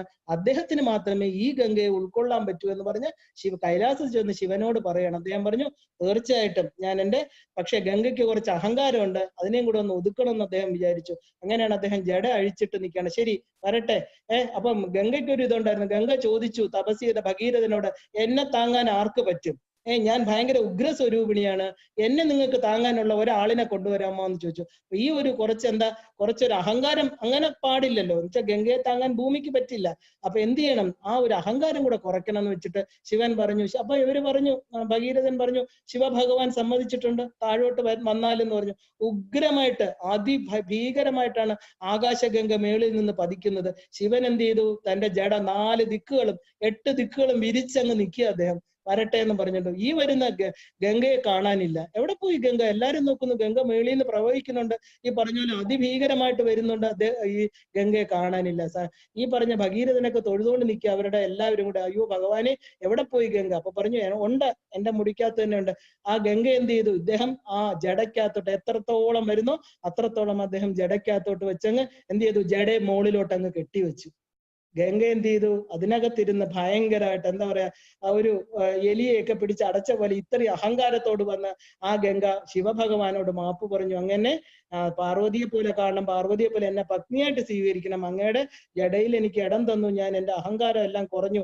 അങ്ങനെ അങ്ങയ്ക്കപ്പുറം, അതായത് ശിവതത്വത്തിനപ്പുറം ഈ സൃഷ്ടപ്രപഞ്ചത്തിൽ ഒന്നുമില്ല. ഈ ജ്ഞാനമാണ്, ഞാനും ഗംഗയല്ലേ, ഞാൻ ജ്ഞാനപ്രവാഹമല്ലേ. ഈ അങ്ങ് കുറച്ച് ഭൂമിയിലോട്ട് വിട്ടില്ലെങ്കിൽ ഈ പറയുന്ന പിതൃക്കളൊക്കെ എങ്ങനെ ജ്ഞാനം നേടി മോക്ഷം നേടും? ഈ പറയുന്ന മനുഷ്യരായിട്ട് ജീവിക്കണം, മനുഷ്യരെന്ന് പറയുന്ന ജന്തുക്കളുടെ തലത്തിൽ ജീവിക്കണവർക്ക് ഈ അറിവ് കൊടുക്കണ്ടേ? അങ്ങ് എന്നെ കുറച്ച് തുറന്നു വിടണേ എന്ന് ഗംഗ ശിവനോട് അപേക്ഷിക്കുകയാണ്. ആ അപേക്ഷിച്ചപ്പോ ശിവൻ ചിരിച്ചു. ശിവൻ പറഞ്ഞു, ശരി, തീർച്ചയായിട്ടും നിനക്ക് ജലമായിട്ടും ഒഴുകാം, ജ്ഞാനപ്രവാഹവുമായിട്ട് ഒഴുകാം, തീർച്ചയായിട്ടും. അതായത് നിനക്ക് ആ ഒഴുക്കലില് നീ കുറച്ചുകൂടെ എന്താ പറയാ, നിന്റെ ശക്തി കുറയ്ക്കണം, ഇല്ലെങ്കിൽ ഇവർക്ക് താങ്ങാൻ പറ്റില്ല എന്ന് പറഞ്ഞ് അദ്ദേഹം ജടയിൽ ഒരു ചെറിയ ഓട്ട കൊടുക്കണം. നമ്മളെ ശിവക്ഷേത്രത്തിലൊക്കെ പോകുമ്പോൾ നമ്മള് ഒരു ഓവ് മുറിച്ച് കടക്കരുതെന്ന് പറയും. അതാണ് ഒരു പ്രത്യേകം ശിവന്റെ ശിവതത്വങ്ങളില്, ശിവരഹസ്യങ്ങളില്, ശിവഭൂതഗണങ്ങൾക്ക് മാത്രം അറിയുന്ന ഒരു തത്വമാണ്. ആ ഒരു ഓവി കൂടെ ഒരു ചെറിയ ഓട്ട ഉണ്ടാക്കി കൊടുക്കണം ഗംഗയ്ക്ക് പ്രവഹിക്കാൻ. നമ്മൾ കണ്ടിട്ടുണ്ട്, ചെറുതായിട്ട് ഇങ്ങനെ ഒരു വായിന്ന് വരുന്ന ഒരു വെള്ളം പോലെ ഗംഗ അവിടെ വരുന്നുള്ളൂ. അതായത് ജ്ഞാനം എന്ന് പറയുന്നത് ഉൾക്കൊള്ളാൻ ഈ ഭൂമിയിൽ അത്രയ്ക്ക് ഉയർന്ന തലത്തിലുള്ളവർക്ക് പൂർണ്ണ പ്രദക്ഷിണം ആർക്ക് ചെയ്യാൻ പറ്റുന്നോ ഒരു ക്ഷേത്രത്തിൽ, അതായത് പൂർണ്ണമായിട്ടിരിക്കുന്ന തത്വത്തെ ആരറിയാൻ പറ്റുന്നോ അവർക്ക് ഈ പറഞ്ഞ ജ്ഞാനത്തെ സ്വീകരിക്കാൻ പറ്റുള്ളൂ. അതായത് ഋഷിമുനിമാര്, ഈ സിദ്ധാശ്രമത്തിൽ ഇരിക്കുന്നവര്, അവർക്കൊക്കെ ഇത് ഉൾക്കൊള്ളാൻ പറ്റും. അല്ലാത്തവർക്ക് ഇത് ചെന്നാൽ എന്ത് ചെയ്യും? അവർക്ക് അപ്രദക്ഷിണമായിട്ട് വരണം. കാരണം ഈ അറിവ് അവരെ നശിപ്പിച്ചു കളയും, അവർക്ക് ഉൾക്കൊള്ളാൻ പറ്റില്ല. അതുകൊണ്ട് ഗംഗാ പ്രവാഹം എന്ന് പറയുന്നത് ഒരു ജ്ഞാനത്തിന്റെ പ്രവാഹമാണ്. ഏത് ജീവനെയും, ഏതും പതിച്ചു കിടക്കുന്ന ഒരു ജീവനെ മുകളിലോട്ട് ഉയർത്തിക്കൊണ്ടുവരും ഈ ജ്ഞാനം. അപ്പൊ വിശ്വാമിത്രൻ പാലാഴി മഥനത്തെ പറ്റി രാമലക്ഷ്മണന്മാരോട് പറയുമ്പോഴത്തേക്ക് ഈ ഗംഗയുടെ കഥയും പറയുന്നുണ്ട്. അപ്പോ നമുക്ക് മനസ്സിലാക്കാം, ഈ ശിവഗംഗയെ കൊണ്ടുവന്നിട്ടാണ് സകരന്റെ, അതായത് ഈ പറഞ്ഞ പിതൃക്കൾക്ക് മോക്ഷം കൊടുത്തത്. പിതൃക്കൾക്ക് മോക്ഷം കൊടുത്തത് നമ്മൾ എള്ളും എന്താ പറയാ ദർഭയും ഇവിടെ വെച്ചത് കൊണ്ടോ ഈ പറഞ്ഞ അമാവാസി നാളിൽ ബലിയിട്ടുള്ളത് കൊണ്ടോ അല്ല. ഈ പിതൃക്കൾ എന്ത് ചെയ്തു? ഈ ജ്ഞാനം കിട്ടിയവർക്ക്, അതായത് തന്റെ ആത്മസ്വരൂപത്തെ അറിഞ്ഞു, ഈ ജ്ഞാനപ്രവാഹമായിട്ടുള്ള ഗംഗയില് കുളിച്ചു അവര്. കുളിച്ചപ്പോ ഈ 60,000 പിതൃക്കളും മോക്ഷമായി അവർ സ്വർഗപദം തേടി. അതായത് ജ്ഞാനഗംഗയിൽ കുളിച്ചാൽ പിന്നെ അവർക്ക് തിരിച്ച് നരകങ്ങളില്ല, അവർക്ക് തിരിച്ച് ഭൂമിയില്ല, അവർ ഏറ്റവും ഉയർന്ന പദത്തിലേക്ക് പോയി എന്ന് ഗംഗയുടെ മാഹാത്മ്യം പറയുന്നു. അപ്പൊ വിശ്വാമിത്രൻ പാലാഴി മഥനത്തെ പറ്റി രാമലക്ഷ്മണനോട് പറയുന്നുണ്ട്. അമൃതം പൊങ്ങി വരുന്നത്, മോഹിനി വേഷം എടുത്ത വിഷ്ണു, ഇതെല്ലാം അതായത് അമൃതം എന്ന മോഹിനി വേഷം എടുത്തിട്ട് എന്തിനാ വിഷ്ണു വന്നത് പാലാഴി മഥന സമയത്ത്? ഈ അമൃതം, അതായത് പാലാഴി മഥന സമയത്ത്, അതായത് നമ്മുടെ ഉള്ളിലുള്ള ഈ പറഞ്ഞ അസുരന്മാരും ദേവന്മാരും കൂടെ സദാ നമ്മുടെ ആ സുഷുമ്ന നാഡിയിൽ ഒഴുകുന്ന രണ്ട് അപ്പുറത്തും ഇപ്പുറത്തും കൂടെ ഒഴുകുന്ന പ്രാണനെ ഇങ്ങനെയിട്ട് എന്താ പറയാ പാലാഴി മതിച്ചുകൊണ്ടിരിക്കണം. നമുക്ക് എന്താ പറയാ ചില സമയം ദുഃഖം, ചില സമയം സന്തോഷം, പല പല പ്രാണനുകൾ പല എന്താ പറയാ ഫ്രീക്വൻസിയിലാണ് ഒഴുകുന്നത്. നമ്മളെ മതിക്കുക. ഈ പ്രാണന് എന്താ പറയാ ഒരു ഫ്രീക്വൻസി തെറ്റുമ്പോൾ നമ്മുടെ മനസ്സാണ്. നമുക്ക് ദേഷ്യം വരുമ്പോ ഒരു തലം, നമുക്ക് സന്തോഷം വരുമ്പോ ഒരു തലം, ഭയങ്കരമായിട്ടുള്ള ആഹ്ലാദം വരുമ്പോ വേറൊരു തലം, ഉറങ്ങുമ്പോ ഒരു തലം, അല്ലെ? മനസ്സിന്റെ പല തലങ്ങൾ. അപ്പൊ അതിങ്ങനെ എന്താ നമ്മുടെ ശരീരത്തിൽ പാലാഴി മഥനം നടന്നുകൊണ്ടിരിക്കുന്നത്. പക്ഷെ ശരിക്കുള്ള മഥനം പ്രാണനെ നിയന്ത്രിച്ചിട്ടാണ് നടക്കുന്നെങ്കിൽ എന്ത് ചെയ്യും? ഇടാപിങ്കള നാഡിയിലൂടെ പോകുന്ന ആ പ്രാണൻ ഊർധ്വമായിട്ട് നമ്മുടെ സുഷുമ്ന നാഡിയിൽ കൂടെ വന്നിട്ട് എന്ത് ചെയ്യും? അമൃതപ്ലാവനം നടത്തും, അമൃതം ഉണ്ടാവും. അപ്പോഴാര് വരും? ദേവന്മാരും അസുരന്മാരും കൈനീട്ടും. പക്ഷെ ആർക്ക് കിട്ടില്ല? അസുരന്മാർക്ക് കിട്ടില്ല. അവിടെ മോഹിനി വേഷത്തിൽ വിഷ്ണു വന്നിട്ട് ആ അമൃതത്തെ കൊണ്ടുപോകും. എന്താ? ദേവന്മാർക്ക് മാത്രമേ കൊടുക്കുള്ളൂ. സത്യസന്ധനായിട്ടുള്ള ഒരു സാധകന് മാത്രമേ ഈ തത്വത്തെ അറിയാൻ പറ്റൂ. നമ്മുടെ എന്താ ആ തലത്തിലേക്ക് ഉയരാൻ പറ്റൂ. അസുരന്മാരുടെ കയ്യിൽ കൊടുത്താല് ഈ പറഞ്ഞ അസുരന്മാര് അമൃത് കഴിച്ചിട്ട് അവരൊരിക്കലും മരണമില്ലാത്തവരെ തീർന്ന് എന്നും ഭൂമിക്ക് ഭാരമായിട്ട് തീരും. ഭണ്ഡാസുരൻ എന്താ കൊടുത്തത്? 60,000 വർഷം കൊടുത്തു. കിട്ടിയ ഉടനെ ഭണ്ഡാസുരൻ എന്ത് ചെയ്തു? കിട്ടിയ ആളെ മറന്നു, കൊടുത്ത ആളെ മറന്നിട്ട് എന്ത് ചെയ്തു? ഭോഗങ്ങളിൽ മുഴുകി. 60,000 വർഷം ആ ഭണ്ഡാസുരൻ, കാമത്തിന്റെ പ്രതീകമാണ് ഭണ്ഡൻ. ഭണ്ഡൻ എന്ത് ചെയ്തു? എല്ലാം സുഖഭോഗങ്ങൾ കഴിക്കുക, എന്താ മദാലസുകളുമായിട്ട് നൃത്തം ചെയ്യുക, ഇങ്ങനെ 60,000 വർഷം തീരാറായപ്പോ ദേവന്മാര് മനസ്സിലാക്കി ഈ ഭണ്ഡൻ ഇങ്ങനെയാണ്, ഇനി ഈ ഭണ്ഡനെ വധിക്കാൻ ആരെ കൊണ്ട് പറ്റും എന്ന് വെച്ചാൽ ഇദ്ദേഹം ശിവന്റെ അനുഗ്രഹം നേടിയ ആളാണ്. അവര് ചെല്ലുന്നു പരാശക്തിയുടെ അടുത്ത്, ദേവിക്ക് മാത്രമേ നശിപ്പിക്കാൻ പറ്റുള്ളൂ ഈ പണ്ടനെ. അതുപോലെ തന്നെ നമ്മൾ എന്ത് ചെയ്യാം, നമുക്ക് വരങ്ങൾ, നമ്മൾ ഈ ശരീരത്തെ കുറിച്ച് കിട്ടിയ വരം, ശരീരമാകുന്ന ആ വരദാനത്തിൽ ഇരിക്കുന്ന നമ്മൾ ഓരോരുത്തരും ശരീരം എന്നും നിലനിൽക്കുന്നതാണെന്ന് അറിഞ്ഞ് നമ്മൾ ഈ സുഖഭോഗങ്ങളില്, പ്രാപഞ്ചികമായിട്ടുള്ള സുഖങ്ങളിൽ മുഴുകി പണ്ടനെ പോലെ നമ്മുടെ 5 ഇന്ദ്രിയങ്ങളിൽ കൂടെ കിട്ടുന്ന കാര്യങ്ങളെല്ലാം സുഖിച്ചിങ്ങനെ കഴിയാം. മരണം എത്തുന്നു, വയസ്സാകുന്നു, ഇന്ദ്രിയങ്ങൾ ക്ഷീണിച്ചു, അപ്പൊ നമുക്ക് മനസ്സിലാകുന്നു മരണം എത്താറായി. അപ്പോഴെന്ത് ചെയ്യണു? അമ്മയെ നാരായണ, ദേവി നാരായണ, അല്ലെങ്കിൽ ശിവനെ, വിഷ്ണുവിനെയൊക്കെ വിളിച്ചു. ആരെയും കാണാനില്ല, ഇല്ലേ? ഒരു രക്ഷയില്ല. അപ്പോ നമ്മൾ എപ്പോഴും മനസ്സിലാക്കണം, എപ്പോഴാണ് നമ്മൾ എന്ന് ഒരു സാധക തലത്തില് ഒരു കുഞ്ഞിലെ മുതൽ ഗായത്രി മന്ത്രം ജപിച്ച് വരേണ്ടതാണ്. പക്ഷെ ഇന്ന് കാലം, ഈ കലിയുഗത്തിൽ അതൊന്നും നടക്കണില്ല.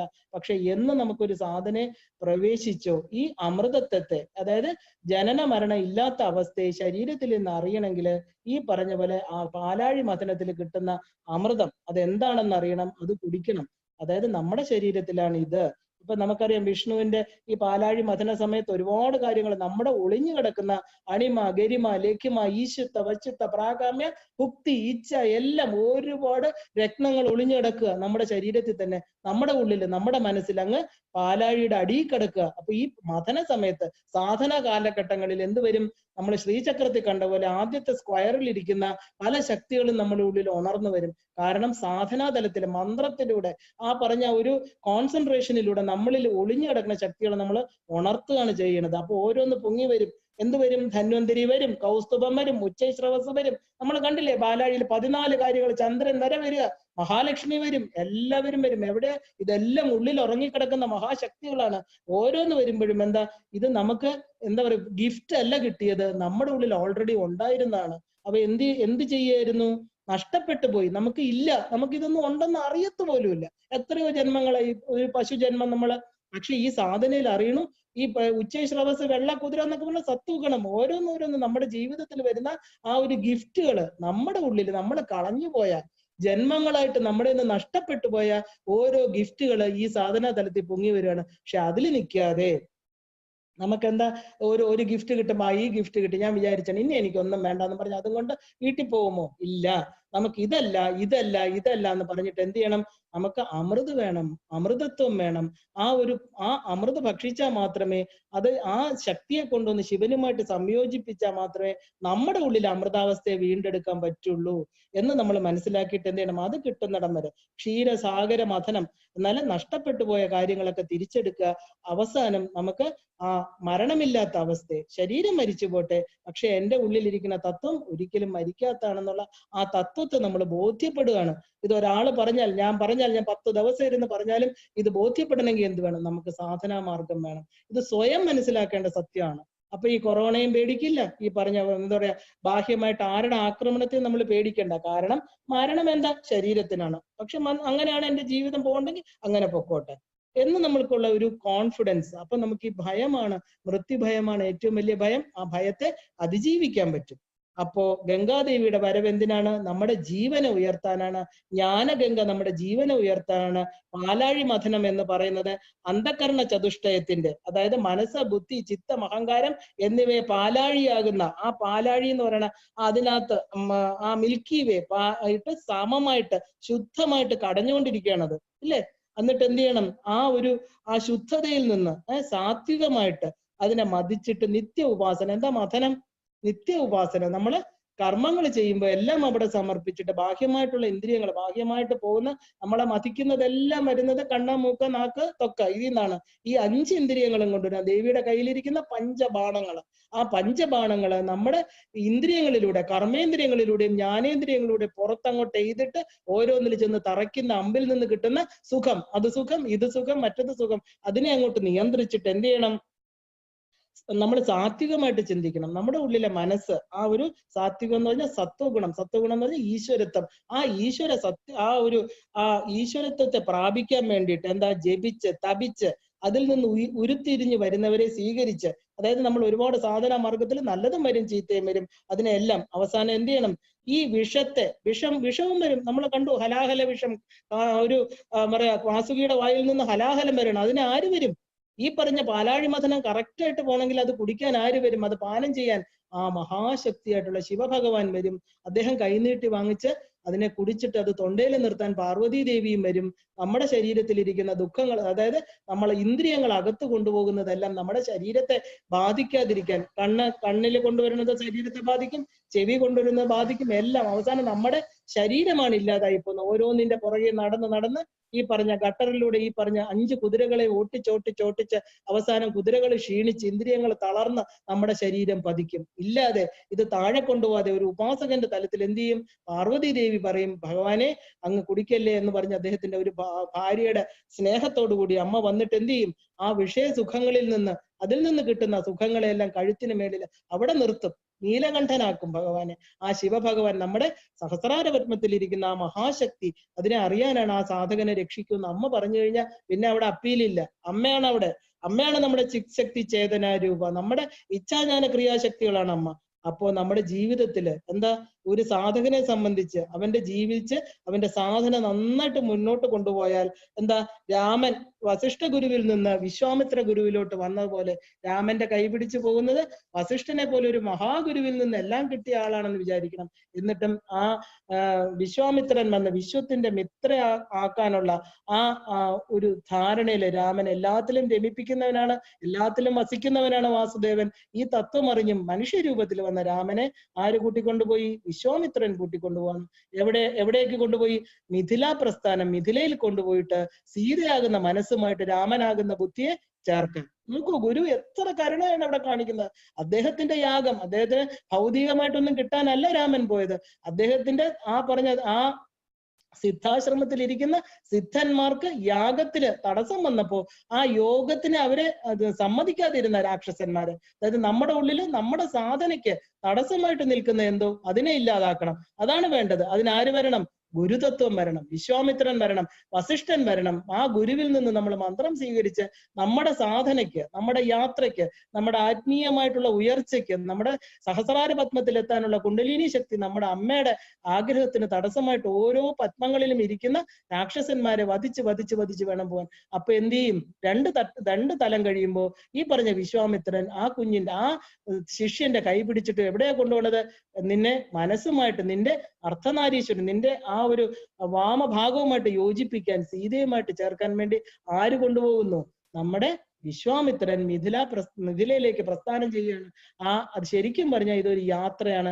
ഒരു വ്യക്തിക്ക് എങ്ങനെയാണ് നമുക്ക് ഉയർച്ച നേടാം എന്നാണ്. അതായത് ഈ പറഞ്ഞ ഒരു യാത്ര, അതായത് അശ്വമേധ യാഗമാവട്ടെ, ഈ പറഞ്ഞ പിതൃക്കളുടെ മോക്ഷമാവട്ടെ, ജ്ഞാനഗംഗ പ്രവാഹമാകട്ടെ, എല്ലാം തന്നെ ഒരു വ്യക്തി ജീവിതത്തിൽ പറയണമെങ്കിൽ സാധനാ തലത്തില് ഒരു സാധകനെ ഉയർത്താനുള്ള യാത്രയായിട്ട് നമ്മൾ കാണണം. അല്ലാതെ രാമായണത്തെ വെറും ഒരു ബുക്കായിട്ട് കണ്ടാല് നമുക്ക് ഒരിക്കലും അത് 30 ദിവസം കഴിയുമ്പോൾ ഈ ബുക്ക് അടച്ചു വെക്കുമ്പോൾ ഇത് നമ്മളിൽ നിന്ന് പോകും. പക്ഷെ ഇത് നമ്മൾ ഉൾക്കൊണ്ട് അത് വെച്ച് പ്രവർത്തിക്കുമ്പോ എന്താ, നമുക്കും ഉയർച്ച കിട്ടും. ഈ പറഞ്ഞ നമ്മുടെ സാധന ലക്ഷ്യം എത്രയും പെട്ടെന്ന് പ്രാപ്തമാക്കും.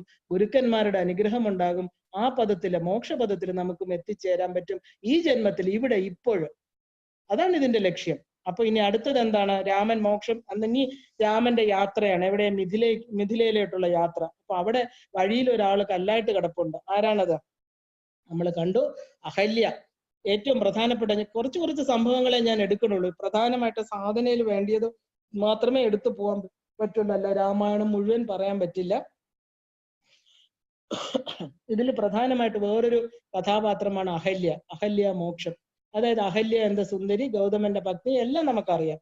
അപ്പൊ നമ്മൾ ഇന്ദ്രനെ കുറിച്ച് ഇപ്പൊ നന്നായിട്ട് അറിയാം. ഇന്ദ്രൻ ആള് ശരിയല്ല, അല്ലെ? ഏത് നല്ലതും തനിക്ക് വേണം. ഇന്ദ്രന്റെ ആഗ്രഹം സാധിക്കും. നമ്മുടെ മനസ്സ് തന്നെ ആഗ്രഹം സാധിക്കാൻ എന്ത് കുറുക്ക് വഴിയും, എന്ത് തറ വഴിയും, എന്ത് മോശം വഴിയും സ്വീകരിക്കാനും, പല വേഷം കെട്ടി വന്നു നിൽക്കാനും മനസ്സിന് ഇന്ദ്രന് യാതൊരു മടിയില്ല.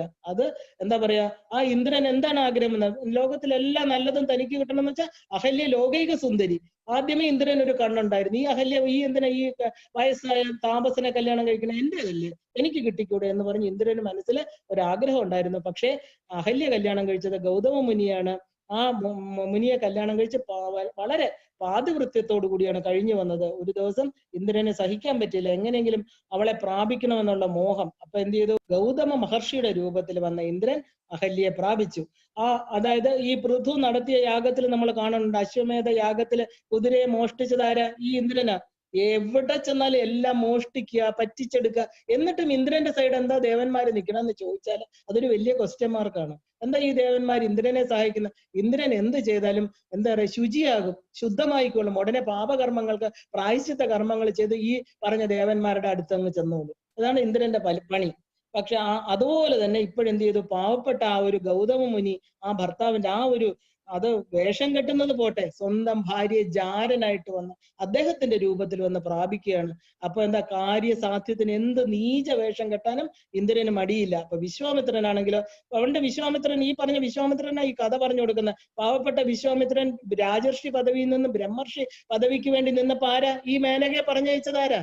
അദ്ദേഹത്തിന് പാവം, അദ്ദേഹം നല്ല തപസ് ചെയ്ത് അങ്ങ് ഏറ്റവും ലാസ്റ്റ് ഗിഫ്റ്റ് അദ്ദേഹത്തിന് ബ്രഹ്മർഷി പദവി കിട്ടാനായിട്ടിരുന്ന് 2 ദിവസം എങ്ങാണ്ടേ ഉള്ളൂ. അപ്പോഴത്തേക്ക് ആര് വന്നു? മേനക. വിശ്വാമിത്രന്റെ തപസ് ഇളക്കാൻ കഴിവുള്ള ആളാണ് ഇന്ദ്രന്റെ അവിടുത്തെ ആളുകൾ. അവരെ ഒന്നും പോരാഞ്ഞിട്ടാണ് ഈ പാവപ്പെട്ട അഹല്യയുടെ അടുത്ത് വന്നിരിക്കുന്നത്. ആലോചിച്ച് നോക്കുക. അത് അദമ്യമായിട്ടുള്ള കാമമോഹം, ആഗ്രഹത്തിന്റെ പ്രതീകമാണ് ഇന്ദ്രൻ. മനസ്സ് നമുക്ക് ഒന്ന് കിട്ടുമ്പോ ഒന്ന് നല്ല സുന്ദരിയായിട്ടുള്ള ഭാര്യ ഉണ്ടെങ്കിൽ വേറൊരാളെ കാണുമ്പോ പിന്നെ മോഹം. എന്താ ഇതിന് കാരണം? കിട്ടിയതിൽ നമുക്ക് തൃപ്തിയില്ല. ആ കിട്ടുന്നത് നമുക്ക് അതിന്റെ വാല്യൂ അറിയില്ല, കിട്ടുന്നതിനെ കുറിച്ച് ബോധമില്ല. അന്യരുടേത് തട്ടിപ്പറിക്കാനാണ് ഇഷ്ടം. അത് അവർക്ക് ആധ്യാത്മിക സാധനയുടെ കുറവാണ്. മനസ്സിനെ ആ ഒരു നിയന്ത്രണമില്ലാത്ത കുതിരയെ പോലെ അഴിച്ചു വിട്ടിരിക്കണം. അതാണ് ഇന്ദ്രൻ. പക്ഷെ ഒരുപാട് എന്താ പറയാ പ്രായശ്ചിത്ത കർമ്മങ്ങളും ചെയ്യുന്നുണ്ട്, നമ്മൾ കാണുന്നുണ്ട്. അപ്പോ ഈ ഇന്ദ്രനാണ് ഈ ജാരനായിട്ട് അഹല്യയെ പ്രാപിച്ചത്. ഇന്ദ്രിയങ്ങളുടെ മനസ്സിന്റെ അധിപൻ. അതാ നോക്കൂ, ഈ പറഞ്ഞ ഇന്ദ്രിയങ്ങൾ എന്ന് പറഞ്ഞാൽ 5 ഇന്ദ്രിയങ്ങളുടെ അധിപൻ ഈ രാജാവ്. ഇപ്പൊ കാണുന്നില്ലേ, രാജാവ് യഥാ രാജ തഥാ പ്രജ. ഈ രാജാവ് ഇങ്ങനെ ഇരുന്ന പിന്നെ നമ്മുടെ നാട്ടിൽ ഇതുപോലെയുള്ള എന്താ പറയാ മേനകമാരും ഉർവശിമാരും ഇറങ്ങി നടക്കില്ലേ? സ്വർണങ്ങൾ മോട്ടിച്ചുകൊണ്ട്. അപ്പൊ ഈ പറഞ്ഞ പോലെ ഇന്ദ്രൻ നല്ലതല്ലെങ്കിൽ, നമ്മുടെ ഇന്ദ്രിയങ്ങളുടെ അധിപതി നല്ലതല്ലെങ്കിൽ, അതിന് പ്രലോഭനത്തിന് വഴിപ്പെട്ട് കഴിഞ്ഞാൽ എന്ത് ചെയ്യാൻ പറ്റും? മനസ്സ് പതിക്കും. മനസ്സ് പതിച്ചു കഴിഞ്ഞാൽ ശരീരം പതിക്കും. അതോടുകൂടി ബുദ്ധി ഇല്ലാതാവും. ബുദ്ധിനാശ സർവനാശം പ്രണശ്യതി. പിന്നെ അവനില്ല, അവന്റെ ഈ ജന്മം കഴിഞ്ഞു. അതുപോലെ ഈ പറഞ്ഞ ഗൗതമ ഭക്തിയായിട്ടുള്ള അഹല്യയുടെ അടുത്ത് വന്നിട്ട് എന്താ പറയാ, ഗൗതമ മഹർഷിയുടെ രൂപത്തിൽ വന്ന് സന്ധ്യാസമയത്ത്, തെറ്റായിട്ടുള്ള ഒരു സമയത്ത് വന്ന് ആ സ്ത്രീയെ പ്രാപിക്കുകയാണ്. പക്ഷെ ഇതിനകത്ത് വേറൊരു വലിയ ക്വസ്റ്റ്യൻ മാർക്കുണ്ട്. പതിവ്രതയായിട്ടുള്ള ഒരു ഭാര്യ, ഭർത്താവിന്റെ വേഷത്തിൽ ഏതൊരു പുരുഷൻ വന്നാലും ആ എന്താ പറയാ ആ സ്പർശനം പഞ്ചേന്ദ്രിയങ്ങളിലൂടെ ആ പാതിവൃത്യമുള്ള ഒരു സ്ത്രീക്ക് ഭർത്താവിനെ തിരിച്ചറിയാം.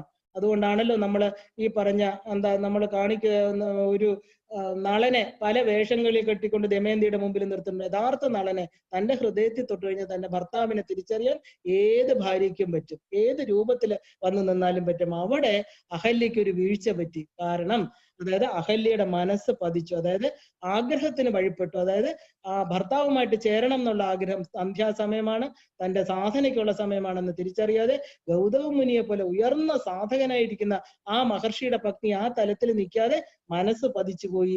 ഇന്ദ്രന്റെ, അതായത് ഈ പറഞ്ഞ മനസ്സിന്റെ ചാബല്യത്തിന് നിന്നുകൊടുത്തു. അപ്പൊ എന്താ, അത് പതിവ്രതയ്ക്ക് ചേർന്നാണോ? ഒരിക്കലും അല്ല.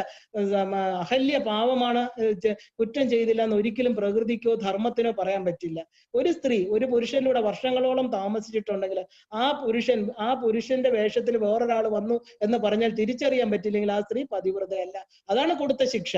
അതാണ് ഗൗതമ മുനി പറഞ്ഞത്, നീ ഇത്രയും കാലം എന്റെ കൂടെ താമസിച്ചു, നിനക്ക് എന്നെ അറിയാം, എന്റെ ഓരോ ചലനങ്ങൾ അറിയാം, എന്റെ ഗന്ധം അറിയാം, എന്റെ സ്വഭാവം അറിയാം. പക്ഷെ ഇന്ദ്രനായിട്ടുള്ള അയാള് എന്റെ വേഷം കെട്ടി വന്നപ്പോ നീ അറിഞ്ഞില്ല എന്ന് പറയുന്നതിൽ കാര്യമില്ല. നിനക്ക് നീ ശാപഗ്രസ്തയായി തീർന്നേ പറ്റൂ. അദ്ദേഹം ജലമെടുത്ത് എന്താ പറയാ ശപിക്കുകയാണ്, നീ കല്ലായി പോട്ടെ. കല്ലെന്ന് പറഞ്ഞാൽ എന്താ, വികാരങ്ങളില്ലാത്ത അവസ്ഥ. നിനക്ക് നിന്റെ വികാരങ്ങളാണ് നിന്നെ ഇതിന് പ്രേരിപ്പിച്ചത്.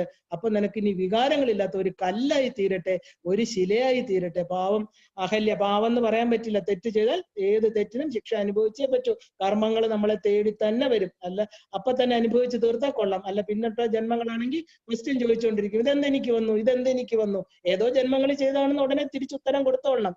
അപ്പൊ അദ്ദേഹം ഈ എന്താ അഹല്യ പറയാണ്, അങ്ങ് എനിക്ക് ശാപമോക്ഷം തരണം, എന്ത് വേണോ ഞാൻ അനുഭവിക്കാൻ, ഞാൻ ചെയ്ത തെറ്റിന് ഞാൻ എന്ത് ശിക്ഷ വേണമെങ്കിലും അനുഭവിക്കാന്ന് പറയണോ.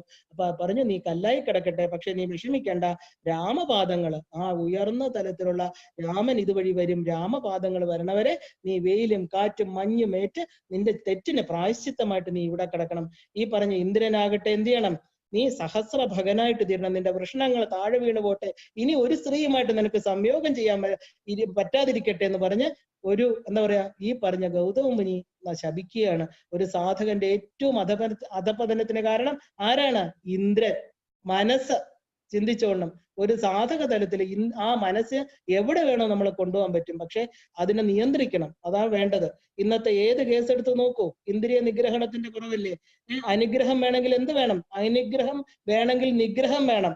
അതായത് ഇന്ദ്രിയങ്ങളെ നിഗ്രഹിക്കണം, എന്നാലേ നമുക്ക് അനുഗ്രഹം കിട്ടുള്ളൂ. നമ്മൾ പറയും അവരുടെ കൂട്ടുകെട്ട്, ഇവരുടെ കൂട്ടുകെട്ട്, അതുകൊണ്ടാണ് ഇങ്ങനെ നമ്മൾ എല്ലാത്തിൽ നിന്നും കോടതി ചെല്ലുമ്പോഴും അല്ല ഏത് ചോദിക്കുമ്പോഴും ഞാൻ അറിഞ്ഞില്ല, അവരിങ്ങനെയാണെന്ന് അറിഞ്ഞില്ല. കുറച്ചു കാലം കഴിഞ്ഞപ്പോഴാണ് യഥാർത്ഥമായിട്ടുള്ള സത്യം ഞാൻ അറിഞ്ഞത്. സുഹൃത്തിനെ തിരഞ്ഞെടുക്കുമ്പോൾ നമ്മൾ ശ്രദ്ധിക്കണം.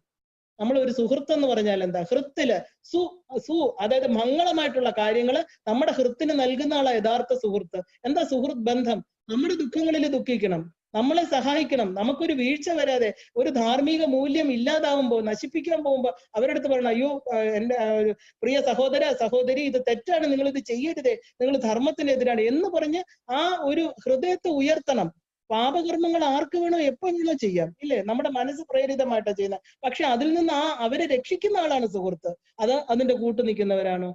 ഇന്ന് കാണുന്ന എന്താ? കുറച്ച് പണം കാണുമ്പോൾ, ഇല്ലെങ്കിൽ കുറച്ച് സ്വർണം കാണുമ്പോൾ, കുറച്ച് കൂട്ടുകെട്ടുകൾ കാണുമ്പോൾ, കുറച്ച് മദ്യം കാണുമ്പോൾ, കുറച്ച് കൂട്ടുകെട്ടുകൾ കാണുമ്പോൾ എല്ലാം ഈ പറഞ്ഞ ഫ്രണ്ട്സ് ഒക്കെ എന്താ, സാരയില്ല, കുറച്ച് സമയമല്ലേ, നമുക്ക് അവരുടെ കൂടെ കൂടാന്നും പറഞ്ഞ് ചേർന്നിട്ട് എന്താ പിടിക്കപ്പെടുമ്പോൾ ഈ പറഞ്ഞ ഒരു ദിവസം പോയാലും 10 ദിവസം ഉപയോഗിച്ചാലും എല്ലാവരും ഒരുമിച്ച് ഈ പറഞ്ഞ സമൂഹത്തില് മാന്യത നേടിയിരുന്ന വ്യക്തികളെല്ലാം അവരുടെ ആ മാന്യത പോയിട്ട് അവരെന്താ, അവർ ദുഃഖിക്കുന്നു, പശ്ചാത്തപിക്കുന്നു. പക്ഷെ കാലം ആ ഒരു സമയം കഴിഞ്ഞു പോയി കഴിഞ്ഞാൽ പശ്ചാത്താപത്തിന് ഒരു വിലയില്ല, പിന്നെ ദുഃഖിച്ചിട്ട് കാര്യമില്ല. നമ്മുടെ കുട്ടികൾ ഇന്ന് കാണുന്നുണ്ട്, നമ്മൾ കാണുന്നില്ലേ? കുട്ടികളെല്ലാം നമ്മുടെ ആ ഒരു ടീനേജിലുള്ള കുട്ടികൾ, കോളേജ് കുട്ടികളെല്ലാം ആണും പെണ്ണും സൗഹൃദമായിട്ട് വളരെ സൗഹൃദം. നമ്മൾ ചോദിക്കും, നമ്മളൊന്നും പഠിച്ച കാലത്ത് ഇങ്ങനെ ഇല്ലായിരുന്നു. തീർച്ചയായിട്ടും ആണും സ്ത്രീയും പുരുഷനും അകലം വിട്ട് തന്നെ നിൽക്കണം. കാരണം എന്താ? അവർക്ക് ധാർമ്മികമായിട്ട്, ശരീരം എന്ന് പറയുന്ന ഒരു ക്ഷേത്രമാണ്. അവിടെ ഒരു ഭർത്താവിനെ ധർമ്മപരമായിട്ട് ഒരു അഗ്നി സാക്ഷിയാക്കി ഒരു പുരുഷനെ കൊണ്ടുവരുമ്പോൾ അവരുടെ മനസ്സും ശരീരവും ശുദ്ധമായിരിക്കണം, പവിത്രമായിരിക്കണം. അതുകൊണ്ടാണ് പണ്ടത്തെ അച്ഛനമ്മമാര് പെൺകുട്ടികൾക്ക് ഒരുപാട് ലിമിറ്റേഷൻസ് കൊടുത്തിരുന്നത്. അത് ഒരിക്കലും തെറ്റല്ല. ഇന്ന് കാണും, ഫേസ്ബുക്ക് എടുക്കൂ, 15 വയസ്സ് 16 വയസ്സുള്ള കുട്ടികള് 5-6 പയ്യന്മാരുടെ തോളിൽ കൈയിട്ടുണ്ട് നിൽക്കുക. എനിക്ക് പരിചയമുള്ള ഒരു കുട്ടിയെ ഫേസ്ബുക്കിൽ കണ്ടപ്പോൾ ഒരുപാട് ദുഃഖിച്ചു.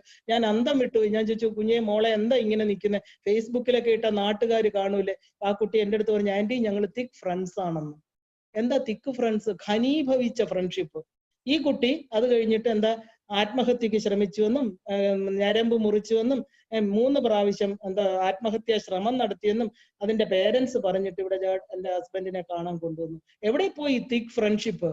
എന്താ തിക് ഫ്രണ്ട്ഷിപ്പ് എന്ന് പറയുന്നത്? തോളി കൈയിട്ടുകൊണ്ട് നിൽക്കുന്നതാണോ തിക് ഫ്രണ്ട്ഷിപ്പ്? അതോ നാട്ടുകാരെ മുഴുവൻ കാണിക്കണാണോ? ഇനി ഒരു ഭർത്താവിനെ സ്വീകരിച്ച് അയാളുടെ കൂടെ ജീവിക്കുമ്പോഴും അയാൾ ഈ കുട്ടിയുടെ ചാരിത്രത്തെ സംശയിക്കില്ലേ? ചില അതിർവരമ്പുകൾ ജീവിതത്തിൽ എല്ലാത്തിനും വേണം, എല്ലാത്തിനും. അത് നമ്മൾ പാലിക്കണം. അതൊരു സാധകനായാലും ശരി, ഒരു സാമാന്യ വ്യക്തിയായാലും ശരി, ഇല്ലേ? അതുകൊണ്ട് ഈ പറഞ്ഞ ഇങ്ങനത്തെ തിക് ഫ്രണ്ട്ഷിപ്പ് എന്താ വരണേ? സെക്ഷൽ അബ്യൂസ് വരും, പീഡനം വരും, ആത്മഹത്യ വരും. പിന്നെ അച്ഛനമ്മമാർ അതിന്റെ പുറകിൽ ഓടിയിട്ട് കാര്യമില്ല.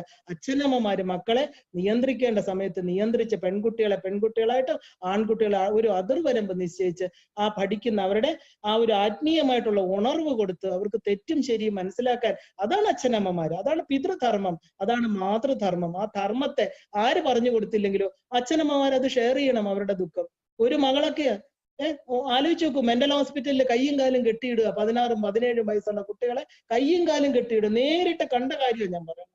പൊട്ടിക്കരയുക. ഡിസ്ട്രിക്ട് മജിസ്ട്രേറ്റും ജഡ്ജിയും അച്ഛൻ ചീഫ് എഞ്ചിനീയറും പൊട്ടിക്കരയുക. മകളെ പേടി, മകളെ ആത്മഹത്യക്ക് ശ്രമിക്കുന്നു. എന്താ കാര്യം? അവർ കൊടുക്കേണ്ടത് കൊടുത്തില്ല. അവർ ജോലിയുണ്ട്, വലിയ അധ്യാപകർ, വലിയ ഉയർന്ന തലമാണ്, അവർക്ക് പണം ധാരാളം ഉണ്ട്. പക്ഷെ കുഞ്ഞിന് കൊടുക്കേണ്ട സമയത്ത് കൊടുക്കേണ്ട ധർമ്മ മൂല്യങ്ങൾ ഒന്നും കൊടുത്തില്ല. തിക് ഫ്രണ്ട്സ് ആയിട്ട് അഴിച്ചു വിട്ടു. അത് കഴിഞ്ഞ് അവസാനം എല്ലാം കഴിഞ്ഞതിന് ശേഷം അറിയണം എത്രയോ അബോർഷൻ കഴിഞ്ഞിരിക്കണോ കുട്ടി. 16-17 വയസ്സ്. ചിന്തിച്ചു നോക്കും, നമ്മുടെ സമൂഹം എത്രത്തോളം അധപ്പതിച്ചു പോയി. എന്താ കാരണം? ഈ മൂല്യങ്ങളുടെ കുറവ്, ഈ ഇത് പണ്ട് മുതലേ ഉണ്ട്. ഈ എന്താ പറയാ, ഈ ഭൂമി ഉണ്ടായ ഈ ഇന്ദ്രൻ എന്ന് പറയുന്ന ആൾ എന്താ നമ്മൾ കണ്ടിട്ടില്ലേ? പണ്ട് തൊട്ട് എപ്പോഴാണോ നമ്മുടെ ഈ പ്രപഞ്ചം ഉണ്ടായത് അന്ന് മുതൽ ഇന്ദ്രനുണ്ട്, ദേവന്മാരുണ്ട്, അസുരന്മാരും ഉണ്ട്. അപ്പോ എന്താ പറയുക, എല്ലാ തരത്തിലുള്ള അധപ്പതനമാണ് മനസ്സ് പതിച്ചാൽ ഉണ്ടാവുന്നത്. അപ്പോ ഇന്ദ്രൻ എന്ത് ചെയ്തു? അദ്ദേഹത്തോട് ശാപഗ്രസ്തനായപ്പോ ശുചിയാവണം, എനിക്ക് ശാപമോക്ഷം തരൂ, എന്ത് വേണമെങ്കിലും ഞാൻ ചെയ്യും. ഇതാണ് ഇന്ദ്രന്റെ പണി. എവിടെ ചെന്ന് കോടാനുകോടി വർഷവും തപസ് ചെയ്യും. അതാണ് മനസ്സ്. പെട്ടെന്ന് നന്നാക്കാനും പറ്റും നമുക്ക്. പ്രായശ്ചിത്തം വരണം അവിടെ. അപ്പൊ ഇന്ദ്രൻ പറഞ്ഞു, ശരി ഞാൻ പോയിട്ട് പ്രായശ്ചിത്ത കർമ്മങ്ങൾ. ഇന്ദ്രൻ ശുചിയായ സ്ഥലമാണ് നമ്മൾ കാണുന്ന ശിവക്ഷേത്രത്തിൽ. അതായത് നമ്മുടെ ശുചീന്ദ്രം, അവിടെ ഹനുമത് സാന്നിധ്യമുണ്ട്. ആ ഇന്ദ്രന്റെ അഴുക്കുകൾ പോയി ശുദ്ധീകരിച്ച സ്ഥലമാണ് ശുചീന്ദ്രം, ശുചിയായത്. അതായത് അഴുക്കുകൾ, പാപങ്ങൾ എവിടെ പോയി? ശിവപാദത്തില്. ശിവഗംഗയെ ഒഴുക്കി ശിവനെ തപസ് ചെയ്ത് ആ ഒരു മഹാശക്തി, അത് ശിവ ചൈതന്യം ഉള്ളിൽ വന്നു കഴിഞ്ഞാൽ അവിടെ നമുക്ക് എന്നുവെച്ചാൽ അവിടെ അഴുക്കുകൾക്ക് നിൽക്കാൻ പറ്റില്ല.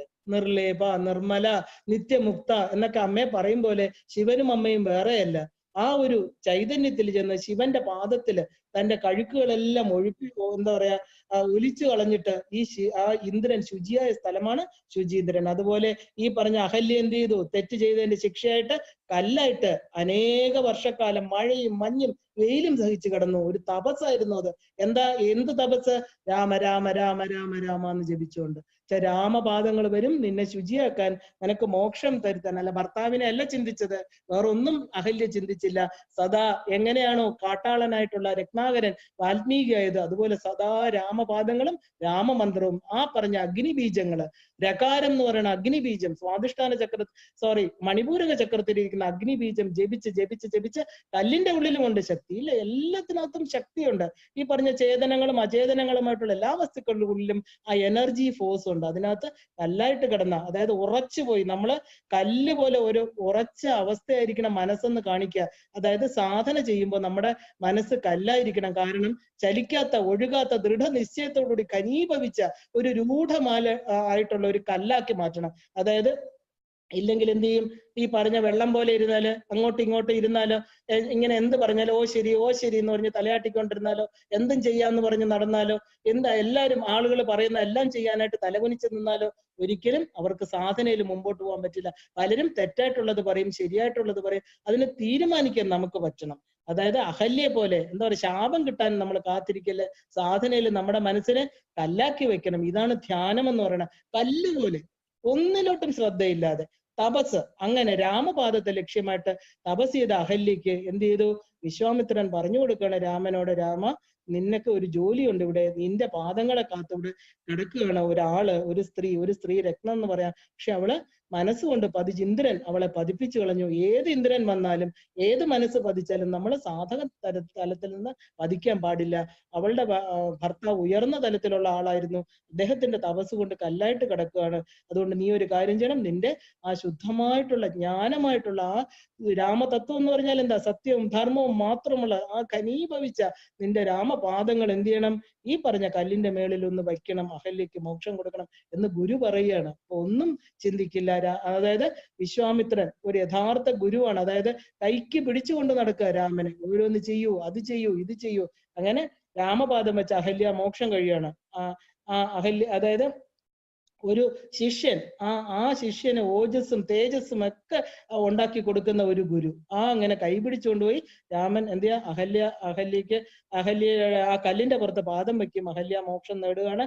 അപ്പൊ നമ്മളെ ഓരോ പാഠങ്ങൾ പഠിച്ചു വേണം ആ യാത്ര, അല്ലെ? രാമന്റെ ശക്തി എന്താ? ആ വൈഭവം അതിങ്ങനെ പ്രകടമാക്കണം. രാമന്റെ പാദങ്ങൾ ഒരു കല്ലിനെ സ്ത്രീയാക്കാൻ പറ്റുമെങ്കിൽ ഈ രാമൻ ആരാണ്? ഈ രാമതത്വം എന്താണ്? നമ്മുടെ ഉള്ളിലെ ആ പറഞ്ഞ ദൃഢമായിട്ടൊരു മനസ്സിനെ ഉണ്ടാക്കാനും ആ മനസ്സുകൊണ്ട് സാധനയിൽ രാമപദത്തിലേക്ക് എല്ലാത്തിനെയും രമിപ്പിക്കുന്നവൻ, എല്ലാത്തിലും ആ എന്നുള്ള അഗ്നിബീജത്തോട് നമ്മുടെ പഞ്ചഭൂതങ്ങളില് ആ അഗ്നിബീജമാണ് നമ്മളെ ശുദ്ധീകരിക്കുന്നത്. നമ്മുടെ തപസ്സിന്റെ ലക്ഷ്യപ്രാപ്തി നമുക്ക് എത്താൻ രാമപദം, അതായത് രാമപദം എന്ന് പറഞ്ഞാൽ അയോധ്യ, യുദ്ധങ്ങളില്ലാത്ത ഒരു സ്ഥലത്തിലേക്ക്, ആ രാജ്യത്തിലേക്ക് നമ്മളെ എത്തിച്ചേർക്കാൻ എന്താ പറയാ, രാമപാദം തന്നെ നമ്മൾ പിന്തുടരണം, ഇല്ലേ? ആ വൈഭവം. അതുകൊണ്ടാണ് ഈ അഹല്യയൊക്കെ കഥകൾ പറയുന്നത്. രാമൻ എന്താ മനുഷ്യരൂപത്തിൽ വന്നിട്ട് പോലും അദ്ദേഹത്തിന്റെ പ്രഭാവം, അതായത് തപസ്സിന്റെ ആവശ്യകത, അതായത് ഈ രാമായണം ഇങ്ങനെ മുമ്പോട്ട് പോകുമ്പോൾ നമ്മൾ കാണുന്നത് ഈ രാമന്റെ പ്രഭാവമാണ്. ഓരോന്നും രാമതത്വങ്ങൾ നമ്മളെ ബോധിപ്പിക്കുകയാണ്. അടുത്തത് നമ്മൾ എത്തുന്നത് മൈഥിലിയുടെ അവിടെയാണ്. മൈഥിലി വിവാഹം, അതായത് ജാതക പൊരുത്തം നോക്കാതെ, മതപ്പൊരുത്തം ഒന്നും നോക്കാതെ, നേരത്തെ എന്താ തീരുമാനിച്ചു വെക്കാതെ എന്താ പറയാ, ഓൺ ദ സ്പോട്ട് നടന്ന ഒരു വിവാഹം. അവിടെ ഒരു ശൈവ ചാപം വെച്ചിരിക്കുന്നു. അത് ഒടിക്കുന്നവന് ആർക്കായാലും തന്റെ മകളെ കല്യാണം കഴിച്ചു കൊടുക്കാന്ന് ജനകൻ എന്താ പ്രഖ്യാപിച്ചിരുന്നു. അതനുസരിച്ച് ഇദ്ദേഹം വരുന്നു. നമ്മളൊക്കെ ആണെങ്കിൽ എന്താ ആദ്യം നോക്കുന്ന ജാതകം, കുടുംബ പൊരുത്തം, അങ്ങനെ അങ്ങനെ ഒരുപാട് കാര്യങ്ങൾ. ഇതെല്ലാം പൊരുത്തം നോക്കിക്കഴിഞ്ഞും അവസാനം 10 ദിവസം കഴിയുമ്പോൾ മകള് വീട്ടിൽ വന്ന് നിൽക്കുന്നു. ആ ഒരു സ്ഥിതിയാണ് നമ്മൾ കാണുന്നത്. അപ്പോൾ ഇതോ ഈ പറഞ്ഞ മനപ്പൊരുത്തം, അതായത് അവര് തമ്മിൽ കാണുമ്പോൾ ഒരു സ്നേഹം, അവരുടെ ഒരു പ്രത്യേക തരത്തിലുള്ള ഒരു സന്തോഷം, അതായത് തനിക്ക് വിധിച്ചപ്പെട്ടവളാണ് തന്റെ പത്നി എന്ന് രാമന് സീതയെ കാണുമ്പോഴും സീതയ്ക്ക് രാമനെ കാണുമ്പോൾ, അതായത് എവിടെയോ പിരിഞ്ഞു പോയി നമ്മൾ. അതാണ് ആത്മബന്ധം എന്ന് പറയുന്നത്. ജീവാത്മ പരമാത്മ ബന്ധം, ബുദ്ധിക്കും മനസ്സിനും തമ്മിലുള്ള ബന്ധം. അതിങ്ങനെ എന്താ പറയാ, അത് ഏത് വഴികളിൽ കൂടെ പോയാലും അവർ ഒന്നിച്ച് ചേരുക തന്നെ ചെയ്യും. അതായത് എന്ത് പഠിക്കുമ്പോഴും നമ്മൾ ഈ പറഞ്ഞ രാമായണം പഠിക്കുമ്പോൾ ഒരു തെറ്റായിട്ടുള്ള കാര്യങ്ങൾ, അതായത് നമ്മൾ മറ്റെന്താ എല്ലാത്തിനും ഒരു നെഗറ്റീവ് ഇത്, അതെന്തിനാ അങ്ങനെ പോയത്, ഇതെന്താ ഇങ്ങനെ വന്നത്, രാമൻ എന്താ ഇങ്ങനെ വന്നത്, അങ്ങനെയല്ല. എല്ലാത്തിനും നമുക്കൊരു ശുഭേച്ഛ വേണം. നമുക്കൊരു നെഗറ്റീവ് തോട്ട്സ് ഉണ്ട് എല്ലാത്തിനും. ഇത് നടക്കുമോ, ഇത് നടക്കില്ലേ, ഇതെന്താ അങ്ങനെ, അങ്ങനെയല്ല. ഈ പറഞ്ഞ ആ ഒരു ഗുരുവിന്റെ അനുഗ്രഹം ഉണ്ടെങ്കിൽ എന്താ, നമുക്ക് എല്ലാത്തിനും ഒരു പോസിറ്റീവ് ആറ്റിറ്റ്യൂഡ്. അത് വരട്ടെ, അത് ഇരുന്നോട്ടെ, സാരമില്ല. പക്ഷെ എനിക്ക് ആരുണ്ട് എൻ്റെ കൂടെ? എൻ്റെ അമ്മയുണ്ട്, എനിക്ക് അനുഗ്രഹമുണ്ട്, ഗുരുക്കന്മാരുടെ അനുഗ്രഹമുണ്ട്. അതുപോലെ തന്നെ നമ്മൾ ഈ കൊറോണ സമയത്ത് എന്താ, നമ്മൾ നാളെ മരിക്കോ, ഇന്ന് മരിക്കോ, വെളിയിലിറങ്ങി അവിടെ തൊട്ടാൽ കൊറോണ വരുമോ എന്നൊക്കെ പറഞ്ഞ് ശ്രദ്ധിക്കുക. പക്ഷെ നമ്മൾ 100 വർഷം ജീവിച്ചിരിക്കുന്നതിനേക്കാളും നല്ലത് എന്താ, കരളില് എന്താ പറയാ, യാതൊരു വിധത്തിലുള്ള ആ ഒരു അഴുക്കുകളും ഇല്ലാതെ നമ്മൾ എത്തേണ്ടടുത്ത് നമ്മുടെ മനസ്സിനെ എത്തിച്ചു എന്ന് പറഞ്ഞാൽ ഒരു കൃതകൃത്യത, അതിലിരിക്കുന്ന ഒരു ജീവന് കൊറോണ. അപ്പൊ നമുക്ക് ഭയമില്ല. ഭയമാണ് നമുക്ക് പലതിനെയും ആകർഷിച്ച് വരുത്തിക്കൊണ്ടിരിക്കുന്നത്. ആ ഒരു നമ്മൾ ഇന്നലെ പറഞ്ഞ പോലെ എന്താ, കരളിൽ വിവേകം കൂടാതെ കണ്ട അരനിമിഷം വധ കളയരുതാരും, മരണം വരുമെന്നോർത്ത് നിനച്ചിഹ കരുതുക സതതം നാരായണ ജയ. മരണം വരുമെന്ന് പറഞ്ഞ് താടിക്ക് കൈയും കൊടുത്തിരിക്കണം എന്നല്ല. അതിന് എപ്പോഴായാലും വരെ, എന്നാ വരട്ടെ എന്ന് ഞാൻ ഒന്നും ചെയ്യുന്നില്ല എന്ന് പറഞ്ഞിരിക്കണോ? അല്ല. കൊറോണ വരട്ടെ, വന്നോട്ടെ, എന്ത് വേണമെങ്കിലും വരട്ടെ, അത് വന്നു ഇത് വന്നു എന്നൊക്കെ പറഞ്ഞ് പ്രകൃതിയെ കുറ്റം പറഞ്ഞ് സമയം കളയാതെ നമുക്ക് ചെയ്തു തീർക്കേണ്ടതായിട്ടുള്ള അനവധി കാര്യങ്ങളുണ്ട്. മനുഷ്യ ജന്മം എന്താ, മുക്തിയാണ്. മുക്തി നമ്മുടെ ജന്മലക്ഷ്യം, മനുഷ്യന്റെ ജന്മലക്ഷ്യം തന്നെ മുക്തിപദമാണ്. അത് വേണമെങ്കിൽ എന്ത് ചെയ്യണം, സദാ പ്രവർത്തിക്കണം.